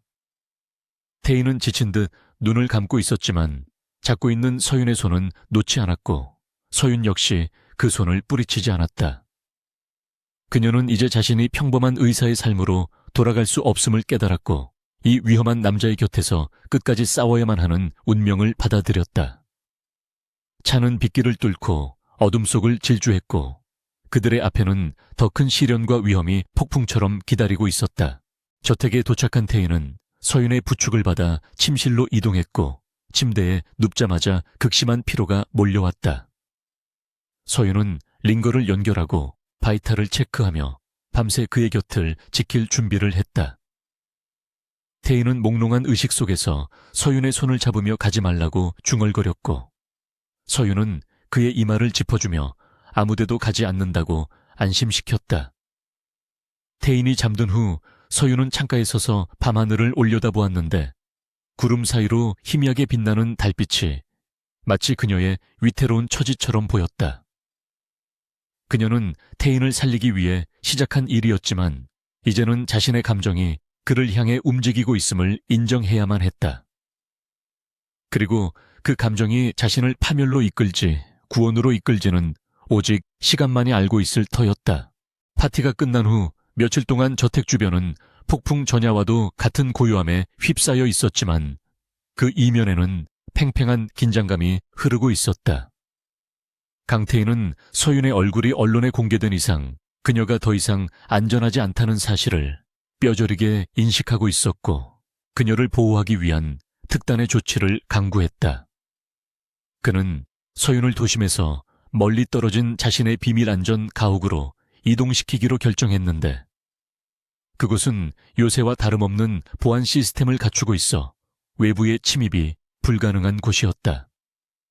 서윤은 태인의 곁을 떠나고 싶지 않은 마음과 그의 결정에 따라야 한다는 이성 사이에서 갈등했지만 결국 그의 간곡한 설득에 고개를 끄덕일 수밖에 없었다. 이른 새벽 짙은 안개가 자욱하게 낀 도로 위를 검은색 뺀 차량 세대가 호위를 받으며 은밀하게 저택을 빠져나갔고, 서윤은 차창 밖으로 멀어지는 저택을 바라보며 가슴 한구석을 짓누르는 불길한 예감을 떨쳐낼 수 없었다. 차량 행렬이 한적한 국도에 접어들었을 때 빗방울이 차창을 때리기 시작했고, 운전석의 경호원은 백미러를 수시로 확인하며 경계를 늦추지 않았다. 서윤은 뒷좌석에서 불안한 마음을 진정시키기 위해 심호흡을 했지만 공기 중에 감도는 무거운 기류는 그녀의 신경을 자극했다. 그때 갑자기 전방의 교차로에서 거대한 덤프트럭 한 대가 신호를 무시하고 맹렬한 속도로 돌진해왔고 선두에 있던 호위 차량을 그대로 들이받았다. 귀를 찢는 듯한 굉음과 함께 호위 차량이 종잇장처럼 구겨지며 도로 밖으로 튕겨나갔고, 서윤이 탄 차량은 급브레이크를 밟으며 비틀거렸다. 이것은 단순한 교통사고가 아니라 치밀하게 계획된 습격이었으며 서윤의 예감은 최악의 형태로 현실이 되어 눈앞에 펼쳐지고 있었다. 서윤이 탄 차량이 멈춰 서자마자 도로 주변의 숲속에서 검은 복면을 쓴 무장 괴한들이 쏟아져 나와 차량을 포위하고 무차별적인 사격을 가하기 시작했다. 태인이 붙여준 최정예 경호원들이 즉시 대응 사격을 하며 저항했지만 기습을 당한 데다 수적인 열세에 몰려 속수무책으로 당할 수밖에 없었다. 방탄 유리에 총알이 박히며 거미줄 같은 금이 갔고 서윤은 비명을 지르며 좌석 아래로 몸을 숨겼지만 공포는 그녀의 온몸을 마비시켰다. 곧이어 괴한들이 특수 장비를 이용해 차문을 강제로 뜯어냈고 최루탄이 차 안으로 굴러 들어오며 매캐한 연기가 시야를 가렸다. 콜록거리는 서윤의 팔을 거친 손길이 낚아채 밖으로 끌어냈고 그녀는 반항하려 했지만 뒷덜미에 가해진 강한 충격과 함께 의식의 끈을 놓고 말았다. 한편 회사 집무실에서 긴급 이사회를 주재하고 있던 강태인은 비서실장이 창백한 얼굴로 들어와 귓속말을 전하자 손에 들고 있던 만년필을 두 동강 낼 듯이 움켜쥐었다. 서윤이 납치되었다는 소식은 태인의 이성을 순식간에 마비시켰고 그의 눈동자는 붉게 충혈되어 마치 지옥에서 올라온 악귀와도 같은 형상으로 변했다. 그는 회의 따위는 안중에도 없다는 듯 자리를 박차고 일어났고 책상 위에 서류 더미를 쓸어버리며 짐승 같은 포효를 내질렀다. 이사회장 안에 있던 임원들은 태인의 처음 보는 격분한 모습에 공포에 질려 숨조차 크게 쉬지 못하고 얼어붙었다. 태인은 서윤을 지키지 못했다는 자책감과 그녀를 건드린 자들에 대한 사리로 온몸이 불타오르는 것만 같았고 그의 머릿속에는 오직 그녀를 찾아내어 구해야 한다는 일념만이 가득 찼다. 태인은 즉시 상황실로 이동하여 위성 추적 시스템을 가동하고 사고 현장 주변의 모든 CCTV를 해킹하여 납치범들의 경로를 추적하기 시작했다. 화면에 잡힌 납치범들의 차량이 강민재가 소유한 페이퍼 컴퍼니 명의의 폐공장 쪽으로 향하고 있다는 사실이 확인되자 태인의 입에는 잔혹한 미소가 걸렸다. 민재가 자신의 목을 조여오는 올가미를 스스로 목에 걸었다는 것을 직감한 태인은 더 이상 법이나 절차 따위를 지킬 생각이 없었다. 그는 자신의 개인 무기고를 개방하여 방탄조끼를 착용하고 잃어버렸던 야수성을 완전히 개방했다. 비서실장이 경찰에 신고하고 지원 병력을 기다려야 한다고 만류했지만 태인은 경찰이 도착할 때쯤이면 이미 늦는다며 단신으로 적진에 뛰어들 준비를 마쳤다. 차가운 시멘트 바닥의 냉기가 뺨에 닿자 서윤은 지끈거리는 두통과 함께 서서히 의식을 되찾았고 눈을 떴을 때 흐릿한 시야에 들어온 것은 녹슨 철골 구조물과 먼지 쌓인 높은 천장이었다. 그녀는 자신이 낡은 의자에 밧줄로 단단히 묶여 있다는 사실을 깨달았고 입에는 테이프가 붙여져 있어 소리를 낼 수 없었다. 주위를 둘러보자 곰팡이 냄새와 기름 냄새가 진동하는 폐공장 내부에는 수십 명의 무장한 사내들이 경계를 서고 있었고 그 중앙에는 강민재가 의자에 앉아 그녀를 흥미로운 눈빛으로 관찰하고 있었다. 서윤은 공포가 밀려왔지만 의사로서 훈련받은 냉철함을 발휘하여 호흡을 조절하고 상황을 분석하려 애썼다. 지금 당장 감정에 휘둘려 패닉 상태에 빠진다면 살아남을 확률은 제로에 가깝다는 것을 그녀는 본능적으로 알고 있었다. 강민재는 서윤이 깨어난 것을 확인하자 자리에서 일어나 천천히 다가왔는데 그의 걸음걸이는 어딘가 불안정해 보였고 눈빛은 광기에 차 번들거리고 있었다. 그는 서윤의 입에 붙은 테이프를 거칠게 떼어내며 태인이 끔찍이 아끼는 여자가 어떤 맛인지 궁금했다며 비열한 웃음을 흘렸다. 서윤은 입가에 흐르는 피를 닦아낼 생각도 하지 못한 채 민재를 똑바로 노려보며 당신이 원하는 것이 무엇이든 강 회장은 절대 협박에 굴하지 않을 것이라고 차갑게 응수했다. 그녀의 당당한 태도에 민재의 표정이 일그러졌고 그는 여자가 주제도 모르고 입을 놀린다며 서윤의 뺨을 강하게 내리쳤다. 고개가 돌아갈 정도의 충격이었지만 서윤은 신음소리 하나 내지 않고 다시 고개를 돌려 그를 응시했다.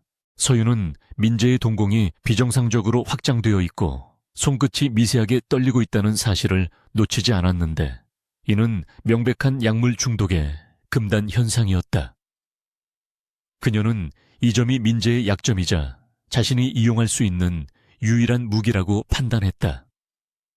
서윤은 짐짓 걱정스러운 말투로 안색이 매우 안 좋으신데 식은땀이 흐르고 손이 떨리는 걸 보니 약이 필요하신 것 같다고 정곡을 찔렀다. 민재는 자신의 치부를 들킨 것에 당황하며 무슨 헛소리냐고 소리쳤지만 흔들리는 눈빛은 숨길 수 없었다. 서윤은 의사의 권위를 이용해 지금 상태로 계속 흥분하면 심장마비가 올 수 있다고 경고하며 그의 불안 심리를 교묘하게 자극하기 시작했다. 민재는 서윤의 말이 허세라고 생각하면서도 몸이 보내는 신호가 그녀의 말과 일치하자 점차 초조함을 느끼기 시작했다. 그는 화를 내며 서윤에게 총을 겨누었지만 방아쇠를 당기는 손가락은 심하게 떨리고 있었다. 서윤은 그 틈을 놓치지 않고 침착한 목소리로 당신은 강 회장을 이기고 싶은 거지.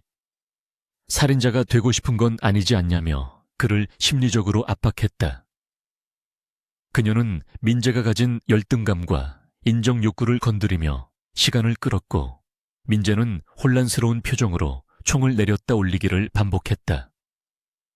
서윤은 이 위태로운 줄타기가 언제 끊어질지 모른다는 공포 속에서도 태인이 반드시 자신을 구하러 올 것이라는 믿음 하나로 버티고 있었다. 그 시각 강태인은 스포츠카를 몰고 빗길을 미친 듯이 질주하고 있었는데 계기판의 바늘은 이미 한계치를 넘어선 지 오래였다. 그의 귀에는 이어폰을 통해 비서실장의 실시간 보고가 들어오고 있었지만 그의 머릿속은 오직 서윤이 무사하기만을 바라는 간절한 기도로 가득 찼다. 민재가 보낸 영상 메시지 속에서 뺨을 맞고도 굴하지 않는 서윤의 모습을 본 순간 태인은 자신의 심장이 도련해지는 듯한 고통을 느꼈다. 그는 자신이 가진 모든 권력과 재산을 잃는다 해도 서윤만은 반드시 지켜내겠다고 다짐하며 가속 페달을 더욱 세게 밟았다. 빗물이 튀어오르고 타이어가 비명을 질렀지만 태인의 눈은 오직 목적지를 향한 살기로 번뜩이고 있었다. 폐공장에 도착한 태인은 정문 돌파 대신 우회로를 선택하여 은밀하게 내부로 침투하기 시작했다. 그는 빗소리를 틈타 보초를 서던 민재의 부하들을 하나씩 소리 없이 제압해 나갔는데 그 솜씨는 전문 킬러보다 더 빠르고 잔혹했다. 태인은 어둠 속에 몸을 숨긴 채 공장 내부를 정찰했고 중앙에 묶여있는 서윤과 그녀에게 총을 겨누고 있는 민재의 모습을 확인했다. 분노가 머리끝까지 치솟았지만 섣불리 움직였다가는 서윤이 다칠 수 있었기에 그는 호흡을 가다듬으며 결정적인 타이밍을 노렸다. 태인은 바닥에 떨어진 쇠파이프를 집어들어 반대편으로 던져 소음을 유발했고 적들의 시선이 그쪽으로 쏠리게 만들었다. 소음이 들리자 민재의 부하들이 우왕좌왕하며 소리가 난 쪽으로 몰려갔고 민재 역시 당황하여 주위를 두리번거렸다. 그 짧은 틈을 타 태인은 그림자처럼 튀어나와 가장 가까이 있던 적의 명치를 가격하고 총을 빼앗았다. 순식간에 공장 안은 총성으로 가득 찼고 태인은 엄폐물 뒤로 몸을 숨기며 정확한 사격으로 적들을 하나씩 쓰러뜨렸다. 서윤은 총소리에 놀라 몸을 움츠렸지만 곧 태인이 왔음을 직감하고 안도감과 걱정이 뒤섞인 눈빛으로 그가 있는 곳을 바라보았다. 태인은 사격 중에도 서윤과 눈을 맞추며 걱정하지 말라는 신호를 보냈고 그 눈빛은 서윤에게 큰 용기를 주었다. 민재는 태인이 혼자 왔다는 사실에 분노와 희열을 동시에 느끼며 서윤의 머리에 총구를 갖다 대고 소리쳤다. 그는 태인에게 총을 버리고 나오지 않으면 여자의 머리를 날려버리겠다고 위협했고 공장 안에는 팽팽한 긴장감이 감돌았다. 태인은 망설임 없이 손에 든 총을 바닥에 던지고 양손을 든 채 천천히 걸어 나왔다. 서윤은 안 된다고 소리치며 고개를 저었지만 태인은 오직 서윤의 안전만을 생각하며 민재의 앞으로 다가갔다. 민재는 무장 해제된 태인을 보며 광기 어린 웃음을 터뜨렸고 드디어 형을 이겼다는 승리감에 도취되어 있었다. 태인은 민재와 불과 몇 미터 떨어진 곳에 멈춰 서서 차가운 목소리로 서윤을 놔주면 목숨만은 살려주겠다고 제안했다. 민재는 기가 막힌다는 듯 코웃음을 쳤지만 태인의 눈빛은 전혀 농담을 하는 것 같지 않았다. 태인은 민재의 시선이 서윤에게 쏠려 있는 틈을 타 손목시계에 내장된 특수 섬광탄 장치를 작동시켰다. 강력한 섬광과 함께 눈을 멀게 하는 빛이 터져 나왔고 민재가 비명을 지르며 눈을 가리는 사이 태인은 순식간에 거리를 좁혀 민재의 팔을 걷어차 총을 떨어뜨리게 만들었다. 민재가 바닥을 구르며 고통스러워하는 사이 태인은 재빨리 서윤에게 다가가 밧줄을 풀어주었다. 서윤은 풀려나자마자 태인의 품에 안겼고 태인은 떨고 있는 그녀를 꽉 껴안으며 미안하다고 속삭였다. 하지만 감격의 순간도 잠시 아직 쓰러지지 않은 민재의 부하들이 다시 공격을 시작했고 태인은 서윤을 자신의 등 뒤로 보호하며 맨주먹으로 그들과 맞서 싸우기 시작했다. 서윤은 주변을 둘러보다가 구급 상자를 발견하고 그 안에 있는 메스를 집어들었다. 그녀는 더 이상 보호받기만 하는 존재가 아니었으며 자신의 방식대로 태인을 돕기 위해 전투에 참여할 준비가 되어 있었다. 태인은 짐승 같은 감각으로 적들의 공격을 피하고 방역하며 서윤을 탈출구 쪽으로 이끌었다. 그의 주먹이 적의 턱에 꽂힐 때마다 둔탁한 타격음이 울려 퍼졌고 그의 셔츠는 찢어지고 피로 얼룩졌지만 그의 기세는 조금도 꺾이지 않았다. 서윤은 뒤에서 접근하는 적을 발견하고 태인에게 경고하며 메스로 적의 손목을 그어 공격을 저지했다. 태인은 놀란 눈으로 서윤을 바라보았지만 곧 씩 웃으며 그녀와의 환상적인 호흡을 확인했다. 두 사람은 서로의 등을 맞대고 사방에서 몰려오는 적들과 싸우며 조금씩 공장 입구 쪽으로 나아갔다. 마침내 태인이 마지막 남은 적을 쓰러뜨리고 서윤의 손을 잡고 공장을 빠져나왔을 때 밖에는 이미 경찰차의 사이렌 소리가 요란하게 울려 퍼지고 있었다. 빗속을 뚫고 달려온 경찰 특공대가 공장을 포위하기 시작했고 태인과 서윤은 빗물에 젖은 채 서로를 바라보며 거친 숨을 몰아쉬었다. 태인은 서윤의 얼굴을 감싸 쥐고 다친 곳이 없는지 살폈고 서윤은 태인의 찢어진 이마를 닦아주며 울먹였다. 그 순간 폐공장 안에서 굉음과 함께 불길이 치솟아 올랐고 민재가 증거를 인멸하기 위해 공장에 불을 지른 것이었다. 태인은 타오르는 불길을 등지고 서윤을 안아올리며 이제 모든 것이 끝났다고 말했지만 그의 눈빛은 아직 끝나지 않은 전쟁을 예고하고 있었다. 타오르는 폐공장의 붉은 화염이 밤하늘을 집어삼킬 듯 맹렬하게 치솟아 오르며 두 사람의 얼굴을 비추고 있었다. 경찰차와 소방차의 요란한 사이렌 소리가 빗소리와 섞여 혼란스러운 불협화음을 만들어냈지만 강태인은 오직 품에 안긴 한서윤의 안전만을 확인하는 데 집중했다. 서윤은 잿더미와 그을음으로 얼룩진 태인의 셔츠 사이로 붉은 선혈이 배어나오는 것을 발견하고 경악하며 비명을 질렀다. 격렬했던 격투 과정에서 아물어 가던 복부의 상처가 다시 터져버린 것이 분명했고 출혈량은 육안으로 보기에도 심각한 수준이었다. 서윤은 당장 병원으로 가야 한다고 울부짖으며 그의 팔을 잡아 끌었지만 태희는 고통으로 일그러진 얼굴을 하면서도 단호하게 고개를 저으며 거부했다. 태희는 거친 숨을 몰아쉬며 지금 병원으로 가면 모든 것이 끝난다고 말하며 자신의 차가 있는 쪽으로 비틀거리며 걸음을 옮겼다. 그는 강민재가 자신이 납치 사건에 휘말려 있는 이 시간을 틈타 긴급 이사회를 소집했다는 첩보를 이미 입수한 상태였다. 민재는 태인의 건강 악화와 실종을 빌미로 회장 해임안을 통과시키고 경영권을 강탈하려 하고 있었기에 지금 이 순간 태인의 모습을 드러내지 않는다면 그룹은 영원히 민재의 손아귀에 넘어갈 판이었다. 서윤은 태인의 완강한 고집에 절망감을 느꼈지만 이내 눈물을 닦아내고 의사로서의 결단을 내렸다. 그녀는 태인을 막을 수 없다면 그가 쓰러지지 않도록 곁에서 지탱하여 이 마지막 전쟁을 끝낼 수 있게 돕기로 마음먹었다.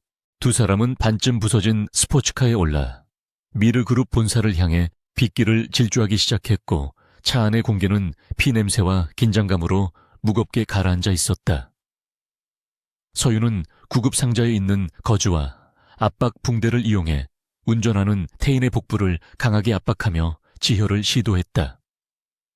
태인은 식은땀을 비오듯 흘리면서도 핸들을 잡은 손에 힘을 주며 정신력을 쥐어짜내고 있었고 그의 눈빛은 고통을 넘어선 초인적인 의지로 불타오르고 있었다. 서윤은 끊임없이 태인의 이름을 부르며 말을 걸었고 태인은 흐릿해지는 의식 속에서도 서윤의 목소리를 이정표 삼아 어둠을 뚫고 나아갔다. 그들에게 남은 시간은 얼마 없었고 이것은 생명을 담보로 한 무모하고도 처절한 레이스였다. 한편 미르그룹 본사 최상층 대표의 의실에서는 긴장감이 감도는 가운데 강민재가 의장석에 앉아 회의를 주재하고 있었다. 그는 태인이 납치범들에 의해 살해되었거나 심각한 부상으로 인해 업무 수행이 불가능하다는 거짓 정보를 흘리며 이사들을 선동하고 있었다. 대부분의 이사는 민재의 협박과 회유에 넘어가 동요하고 있었고 일부 충신들만이 태인의 시신이 확인되기 전까지는 안건을 처리할 수 없다고 강력히 맞서고 있었다. 민재는 비릿한 미소를 지으며 형님의 불행은 안타깝지만 그룹의 안정을 위해서는 새로운 리더십이 필요하다는 궤변을 늘어놓으며 투표를 강행하려 했다. 바로 그 순간 굳게 닫혀있던 회의실의 거대한 문이 굉음과 함께 양옆으로 활짝 열어젖혀졌다. 모든 시선이 문 쪽으로 쏠린 가운데 피 묻은 셔츠 위에 재킷을 걸친 강태인이 지옥에서 돌아온 사신처럼 서 있었다. 그의 곁에는 흑투성이가 된 드레스 차림의 한서윤이 그를 부축하고 있었고 두 사람의 등장은 회의실 전체를 충격의 도가니로 몰아넣었다. 태인은 창백한 안색이었지만 눈빛만은 그 어느 때보다 형형하게 빛나고 있었고 그가 내뿜는 압도적인 카리스마에 좌중은 숨조차 크게 쉬지 못했다. 민재는 마치 귀신을 본 것처럼 사색이 되어 자리에서 벌떡 일어났고 손에 들고 있던 의사봉을 바닥에 떨어뜨렸다. 태인은 천천히 회의실 중앙으로 걸어 들어가며 내 장례식을 치르기에는 아직 이르다며 차갑게 일갈했다. 태인은 단상으로 올라가 민재를 정면으로 노려보았고 민재는 뒷걸음질치며 경비원들을 부르라고 소리쳤지만 아무도 움직이지 않았다. 이미 태인의 신복들이 회의실 밖을 제압하고 있었고 상황은 순식간에 역전되었다. 태인은 이사들을 향해 민재가 자신의 납치를 사주하고 살해하려 했음을 폭로했지만 민재는 증거가 있냐며 끝까지 발뺌했다.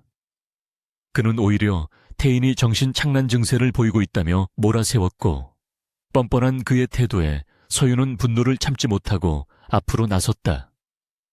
그녀는 주머니에서 민재가 폐공장에서 자신을 협박할 때 몰래 녹음해둔 휴대전화를 꺼내들고 재생 버튼을 눌렀다. 회의실 스피커를 통해 민재의 광기 어린 목소리가 적나라하게 울려 퍼졌고 그 내용은 충격적이었다. 태인을 쏴 죽이라고 명령한 것과 자신이 회장이 되기 위해 모든 것을 계획했다는 자백이 생생하게 담겨 있었다. 녹음 파일이 재생되는 동안 민재의 얼굴은 흑빛으로 변해갔고 의사들은 경멸 어린 시선으로 그를 바라보며 웅성거리기 시작했다. 서윤은 떨리는 목소리로 이것이 바로 강민재가 자신의 형을 죽이고 회사를 집어삼키려 했던 명백한 증거라고 외쳤다. 더 이상 빠져나갈 구멍이 없음을 깨달은 민재는 괴성을 지르며 서윤에게 달려들려 했지만 태인이 묵직한 주먹으로 그의 얼굴을 가격하며 바닥에 쓰러뜨렸다. 곧이어 대기하고 있던 경찰과 검찰 수사관들이 회의실로 들이닥쳤고 쓰러진 민재에게 수갑을 채웠다. 민재는 끌려나가면서도 태인을 향해 저주를 퍼부으며 발악했지만 태인은 감정 없는 눈으로 동생의 비참한 몰락을 지켜볼 뿐이었다. 그것은 승리의 순간이었지만 동시에 가족의 손에 피를 묻혀야 했던 태인에게는 씻을 수 없는 상처이자 비극이었다. 민재가 사라지고 소란이 가라앉자 태인은 떨리는 손으로 마이크를 잡고 동요한 이사들에게 사과의 말을 전하며 사태를 수습하겠다고 약속했다. 그의 건재함과 리더십을 확인한 이사들은 기립박수를 보냈지만 태인의 귀에는 그 소리가 점점 멀어지는 파도 소리처럼 들리기 시작했다. 긴장이 풀리는 순간 태인의 몸을 지탱하던 아드레날린이 급격히 빠져나가며 극심한 고통과 현기증이 그를 덮쳤다. 그는 단상에서 내려오다 다리에 힘이 풀려 휘청거렸고 서윤이 비명을 지르며 달려와 쓰러지는 그를 받아안았다. 태인의 복부에서는 겉옷을 붉게 적실 정도로 많은 피가 쏟아져 나오고 있었고 그의 의식은 급속도로 흐려지고 있었다. 서윤은 태인의 뺨을 때리며 정신 차리라고 소리쳤지만 태인은 희미한 미소를 지으며 당신 덕분에 지킬 수 있었다는 말을 남기고 눈을 감았다. 회의실은 순식간에 아수라장으로 변했고 서윤은 즉시 응급조치를 취하며 의료진을 호출했다. 구급차를 기다릴 시간이 없다고 판단한 서윤은 비서실장에게 지시하여 태인을 회사 옥상에 대기 중인 헬기로 옮겼다. 그녀는 미르 병원 응급센터에 직접 연락하여 수술실을 준비시키고 헬기 안에서 태인의 기도를 확보하고 심폐소생술을 실시했다. 태인의 심박수는 위험 수위까지 떨어졌고 혈압은 측정조차 되지 않는 위급한 상황이었다. 서윤은 눈물이 앞을 가려 시야가 흐려졌지만 이를 악물고 눈물을 삼키며 필사적으로 그를 살리기 위해 흉부 압박을 멈추지 않았다. 그녀의 손은 피범벅이 되었고 헬기의 소음 속에서 그녀의 간절한 외침은 흩어졌지만 그녀는 절대 포기하지 않았다. 병원 옥상 헬기장에 도착하자마자 대기하고 있던 의료진들이 달려와 태인을 이동침대로 옮겼고 서윤은 그들과 함께 수술실로 달렸다. 그녀는 이동하면서 의료진에게 환자의 상태와 필요한 혈액량을 정확하게 지시했고 자신이 직접 수술을 집도하겠다고 선언했다. 병원장은 규정상 가족이나 관계자는 집도할 수 없다고 만류했지만 서윤은 이 환자의 상태를 누구보다 잘 아는 사람은 자신뿐이라며 수술복으로 갈아입기 위해 스크럽룸으로 뛰어들어갔다.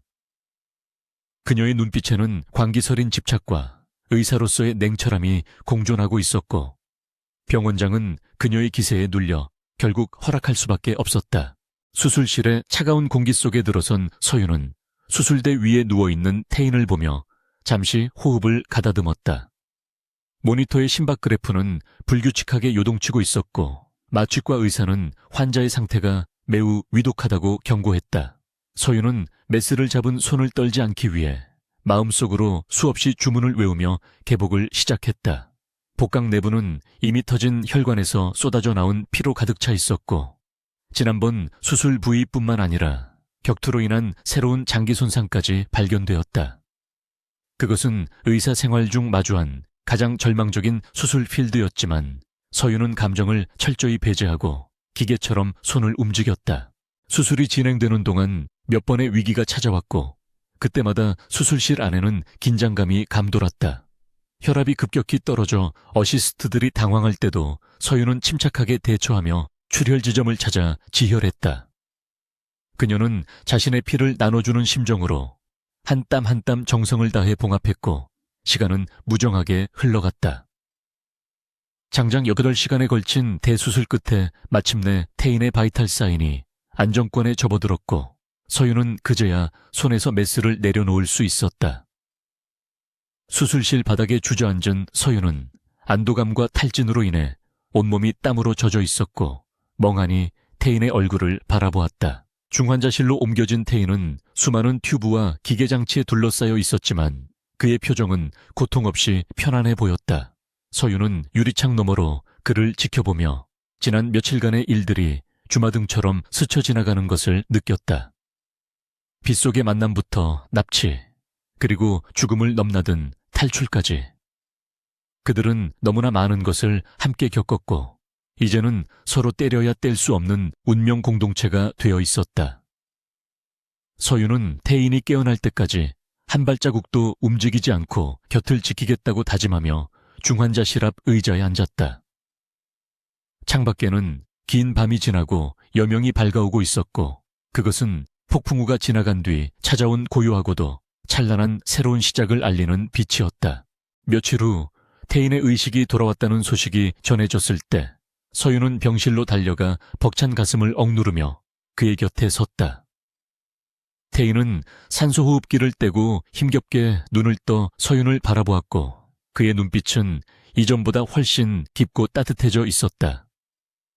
그는 마른 입술을 달싹이며 서윤의 이름을 불렀고 서윤은 그의 손을 잡고 하염없이 눈물을 흘렸다. 태인은 쉰 목소리로 자신을 살려줘서 고맙다는 말 대신 이제 당신을 놓아주겠다는 말을 먼저 꺼냈다. 그는 자신이 가진 위험한 세계가 서윤을 또다시 다치게 할까봐 두려웠던 것이다. 하지만 서윤은 고개를 저으며 당신의 심장은 내가 고쳤으니 이제 그 심장의 주인은 나라고 단호하게 대답했다. 그로부터 한 달 뒤 미르 그룹은 대대적인 개혁을 통해 부패한 임원들을 척결하고 투명 경영을 선포하며 새로운 시대를 맞이했다. 강민재와 그 일당은 법의 심판을 받아 수감되었고 태인은 재활치료를 받으며 빠르게 건강을 회복해 나갔다. 서윤은 다시 자신의 진료소로 돌아갈 준비를 하고 있었지만 그녀의 마음은 예전과 같지 않았다. 그녀는 짐을 정리하며 진료소를 둘러보다가 문 밖에서 들려오는 낯익은 엔진 소리에 고개를 들었다. 창밖에는 태인이 건강한 모습으로 서 있었고 그는 더 이상 상처 입은 짐승이 아닌 한 여자를 사랑하는 남자의 눈빛으로 그녀를 기다리고 있었다. 이제 그들에게는 계약이나 의무가 아닌 진정한 사랑의 서막이 오르고 있었다. 한 달이라는 시간은 계절이 바뀌기에 충분한 시간이었고 한서윤의 낡은 진료소 창가에도 어느덧 완연한 가을 햇살이 깊숙이 스며들고 있었다.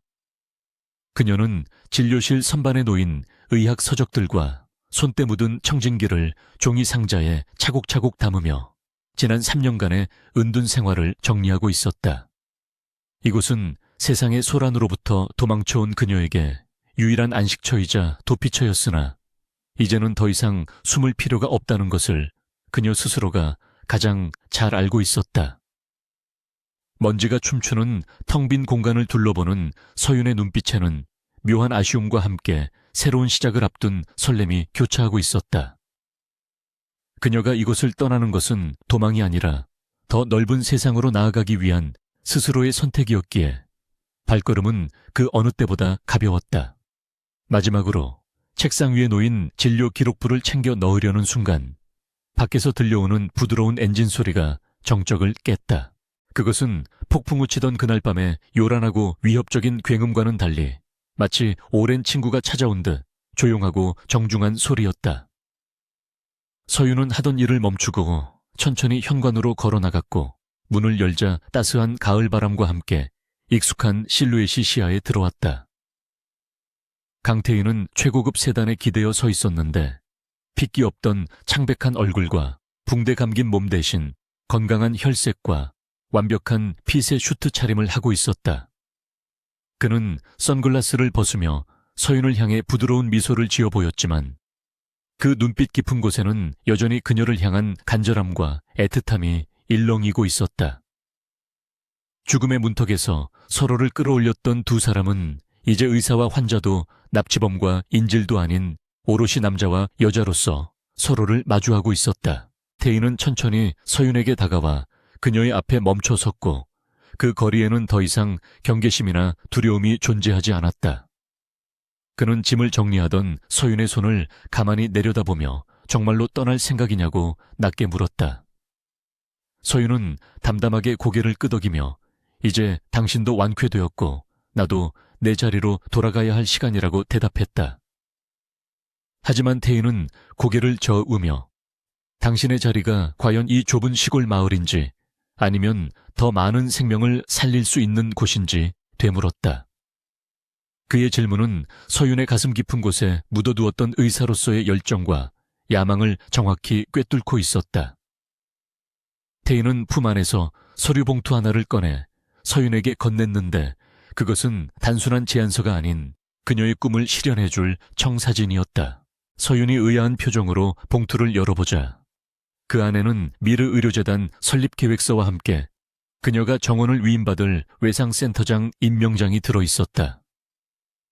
태희는 당신이 가진 그 뛰어난 의술을 이 시골 구석에 썩히는 것은 죄악이라며 당신이 마음껏 메스를 잡고 사람을 살릴 수 있도록 내가 가장 든든한 배경이 되어주겠다고 선언했다.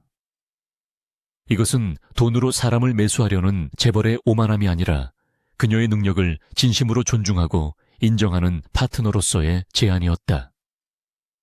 서윤은 떨리는 손으로 서류를 넘겨보며 태인이 자신을 위해 얼마나 많은 준비를 했는지 느낄 수 있었다.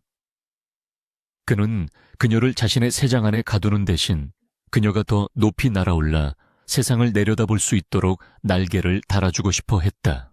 서윤은 복잡한 감정이 담긴 눈으로 태인을 올려다보며 왜 이렇게까지 하는지 물었다. 태인은 잠시 망설이다가 시선을 피하지 않고 곧바로 그녀의 눈을 응시하며 솔직한 심정을 털어놓았다. 그는 자신이 살아오면서 수많은 거래와 계약을 해봤지만 당신과의 만남은 그 어떤 계산으로도 설명할 수 없는 기적이었다고 고백했다. 당신이 내 심장을 고쳐놓은 그날 밤 이후로 내 심장은 오직 당신을 위해서만 뛰고 있다며 그는 서윤의 손을 잡고 자신의 가슴에 가져다 댔다. 슈트 너머로 전해지는 태인의 규칙적이고 힘찬 심장 박동은 100마디 말보다 더 강력한 진심을 전하고 있었다. 그는 이제 당신 없는 삶은 상상할 수 없다며 나의 곁에, 아니 나의 위에 서서 나를 지켜달라고 무릎을 꿇고 정중히 청혼했다. 오만하고 독선적이었던 재벌 총수가 한 여자 앞에서 무릎을 꿇고 사랑을 구하는 모습은 서윤의 마음을 완전히 무장해제시켰다. 그녀는 지난 시간 동안 겪었던 공포와 시련, 그리고 그 속에서 피어난 연민과 사랑을 떠올렸다. 처음에는 악연으로 시작되었지만 생사를 넘나드는 위기 속에서 그들은 서로의 가장 밑바닥과 가장 빛나는 순간을 모두 목격한 유일한 증인들이었다. 서윤은 눈가에 고이는 눈물을 닦아내지 않고 환하게 웃으며 태인의 손을 맞잡았다. 그녀는 당신이 또다시 다치거나 아프게 된다면 그때는 정말로 용서하지 않겠다는 귀여운 협박과 함께 그의 청혼을 승낙했다. 태인은 세상을 다 가진 듯한 표정으로 자리에서 일어나 서윤을 와락 껴안았고 두 사람 위로 쏟아지는 가을 햇살은 축복처럼 눈부셨다. 며칠 후 서윤은 태인과 함께 서울로 돌아왔고 미르그룹의 본저택은 그녀를 맞이하기 위해 완전히 새로운 모습으로 탈바꿈해 있었다. 음산하고 차가웠던 저택의 분위기는 밝고 화사한 톤으로 리모델링 되었고 곳곳에 서윤이 좋아하는 꽃들이 장식되어 있었다. 고용인들과 경호원들은 서윤을 납치된 인질이 아닌 존경하는 안주인이자 생명의 은인으로 깍듯이 대우했다. 서윤은 처음 이곳에 끌려왔을 때의 공포를 기억했지만 이제는 그 공간이 자신을 보호하고 지지해주는 가장 안전한 성체가 되었음을 실감했다. 그녀는 더 이상 갇혀있는 새가 아니라 이 거대한 성의 주인으로서 당당하게 발을 내디뎠다. 서윤의 복귀와 함께 미르 의료재단 산하의 최첨단 외상센터 건립이 공식적으로 발표되었고 그녀는 센터장으로서 바쁜 나날을 보내기 시작했다. 언론은 미르그룹 회장의 피앙세이자 천재 외과 의사인 그녀에게 뜨거운 관심을 보였지만 서윤은 그런 관심에 휘둘리지 않고 오직 환자를 살리는 일에만 몰두했다. 태희는 그런 그녀의 모습을 뒤에서 묵묵히 지켜보며 그녀가 진료나 연구에 방해받지 않도록 모든 외풍을 막아주는 든든한 방패 역할을 자처했다. 낮에는 각자의 위치에서 치열하게 일하고 밤이 되면 저택에서 만나 서로의 하루를 위로하는 그들의 일상은 평범하지만 그 무엇보다 소중한 행복으로 채워져 갔다. 어느 늦은 밤 태희는 서재에서 업무를 보던 중 창밖에서 들려오는 빗소리에 잠시 펜을 내려놓고 생각에 잠겼다. 빗소리는 그들에게 있어 운명의 시작을 알리는 신호탄과도 같았기에 비가 오는 날이면 두 사람은 약속이라도 한 듯 서로를 찾곤 했다. 태희는 자리에서 일어나 침실로 향했고 그곳에는 서윤이 테라스에 서서 빗줄기를 바라보고 있었다. 그녀는 얇은 가운을 걸친 채 빗소리에 귀를 기울이고 있었고 태희는 조용히 다가가 뒤에서 그녀를 감싸 안았다. 서윤은 놀라지 않고 자연스럽게 몸을 기대며 따뜻한 그의 천을 느꼈다. 두 사람은 말없이 빗소리를 들으며 과거의 기억을 더듬었다.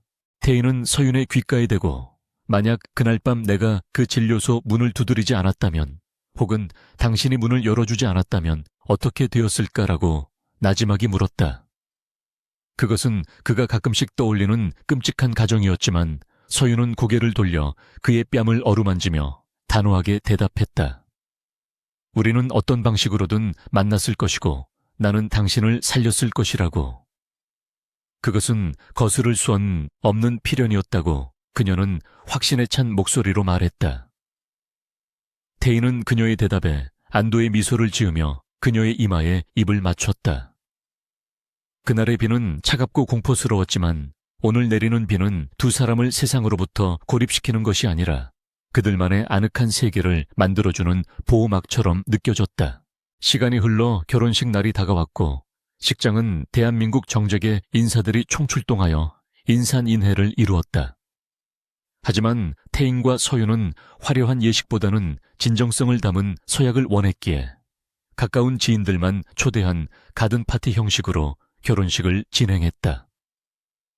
순백의 웨딩드레스를 입은 서윤이 벗은 로드 입구에 섰을 때 하객들의 탄성이 터져나왔고 태희는 그 눈부신 모습에 잠시 숨을 멈췄다. 그녀는 그 어떤 보석보다 빛나고 있었고 그녀의 곁에 선 태인 역시 행복으로 가득 찬 얼굴이었다. 두 사람이 손을 잡고 행진할 때 쏟아지는 꽃잎과 박수갈차에는 그들의 험난했던 과거를 위로하고 밝은 미래를 축복하는 듯했다. 결혼식이 끝나고 신혼여행을 떠나기 전 태인과 서윤은 잠시 짬을 내어 그들이 처음 만났던 시골의 진료소를 찾았다. 진료소는 이제 미르재단의 후원을 받아 지역 주민들을 위한 무료 보건소로 운영되고 있었고 후배 의사들이 그곳을 지키고 있었다. 서윤은 자신이 수술했던 낡은 수술대를 어루만지며 감회에 젖었고 태희는 그 옆에 서서 그녀의 어깨를 감싸 안았다. 그곳은 죽음의 냄새가 진동했던 현장이었지만 이제는 생명과 희망이 피어나는 공간으로 변모해 있었다. 태희는 서윤에게 당신이 나를 살린 이곳이 이제는 더 많은 사람을 살리는 성지가 되었다며 당신의 선택이 옳았음을 증명해 주었다. 다시 일상으로 돌아온 두 사람은 서로에게 가장 완벽한 파트너로서 삶을 영위해 나갔다. 태희는 그룹의 회장으로서 윤리 경영을 실천하며 존경받는 기업가로 성장했고 서윤은 외상센터를 이끌며 수많은 생명을 구해내는 명의로 명성을 떨쳤다. 때로는 의견 충돌로 다투기도 했지만 그들은 대화와 타협을 통해 갈등을 해결하는 법을 배웠고 서로의 영역을 침범하지 않으면서도 완벽한 조화를 이루었다. 그들은 서로를 구속하는 것이 아니라 서로가 더 나은 사람이 될 수 있도록 자극하고 지지해주는 관계였다. 태인의 불면증은 완전히 사라졌고 서윤 역시 과거의 상처에서 벗어나 진정한 행복을 찾았다. 어느 날 저녁 태인은 퇴근한 서윤을 위해 직접 요리를 준비하고 촛불을 켠 식탁에서 그녀를 맞이했다. 서투른 솜씨로 만든 파스타였지만 서윤에게는 그 어떤 미슐랭 레스토랑의 요리보다 맛있고 감동적이었다. 식사를 마친 후 태희는 서윤을 테라스로 데리고 나가 밤하늘에 뜬 달을 가리키며 말했다. 과거의 나는 저 달처럼 차갑고 홀로 떠있는 존재였지만 이제는 당신이라는 태양을 만나 빛을 낼 수 있게 되었다고. 그는 서윤의 손에 작은 열쇠 하나를 쥐어주었는데 그것은 그들이 함께 지을 미래의 집, 아이들과 함께 뛰어놀 새로운 보금자리의 열쇠였다. 서윤은 눈시울을 붉히며 그를 꼭 껴안았고 태희는 그녀의 등을 토닥이며 영원한 사랑을 맹세했다. 이야기의 끝에서 그들은 다시 한번 비 내리는 창가에 섰다. 폭풍우가 몰아치던 밤 총상을 입고 죽어가던 남자를 살려낸 여자는 그날 밤 그의 저택으로 끌려갔지만 그것은 납치가 아닌 운명으로의 초대였다. 그 여자는 남자의 목숨뿐만 아니라 얼어붙은 영혼까지 구원해냈고 남자는 여자에게 세상에서 가장 안전하고 따뜻한 사랑을 선물했다. 유리창에 맺힌 빗방울이 보석처럼 반짝이는 밤. 강태인과 한서윤은 서로를 바라보며 미소 지었다. 그들의 사랑은 폭풍우 속에서 피어난 꽃처럼 강인했고 그 어떤 시련도 꺾을 수 없는 단단한 뿌리를 내리고 있었다. 두 사람의 그림자가 하나로 겹쳐지며 긴긴 밤은 더 이상 외롭지 않은 영원히 지속될 따스한 온기로 가득 채워졌다.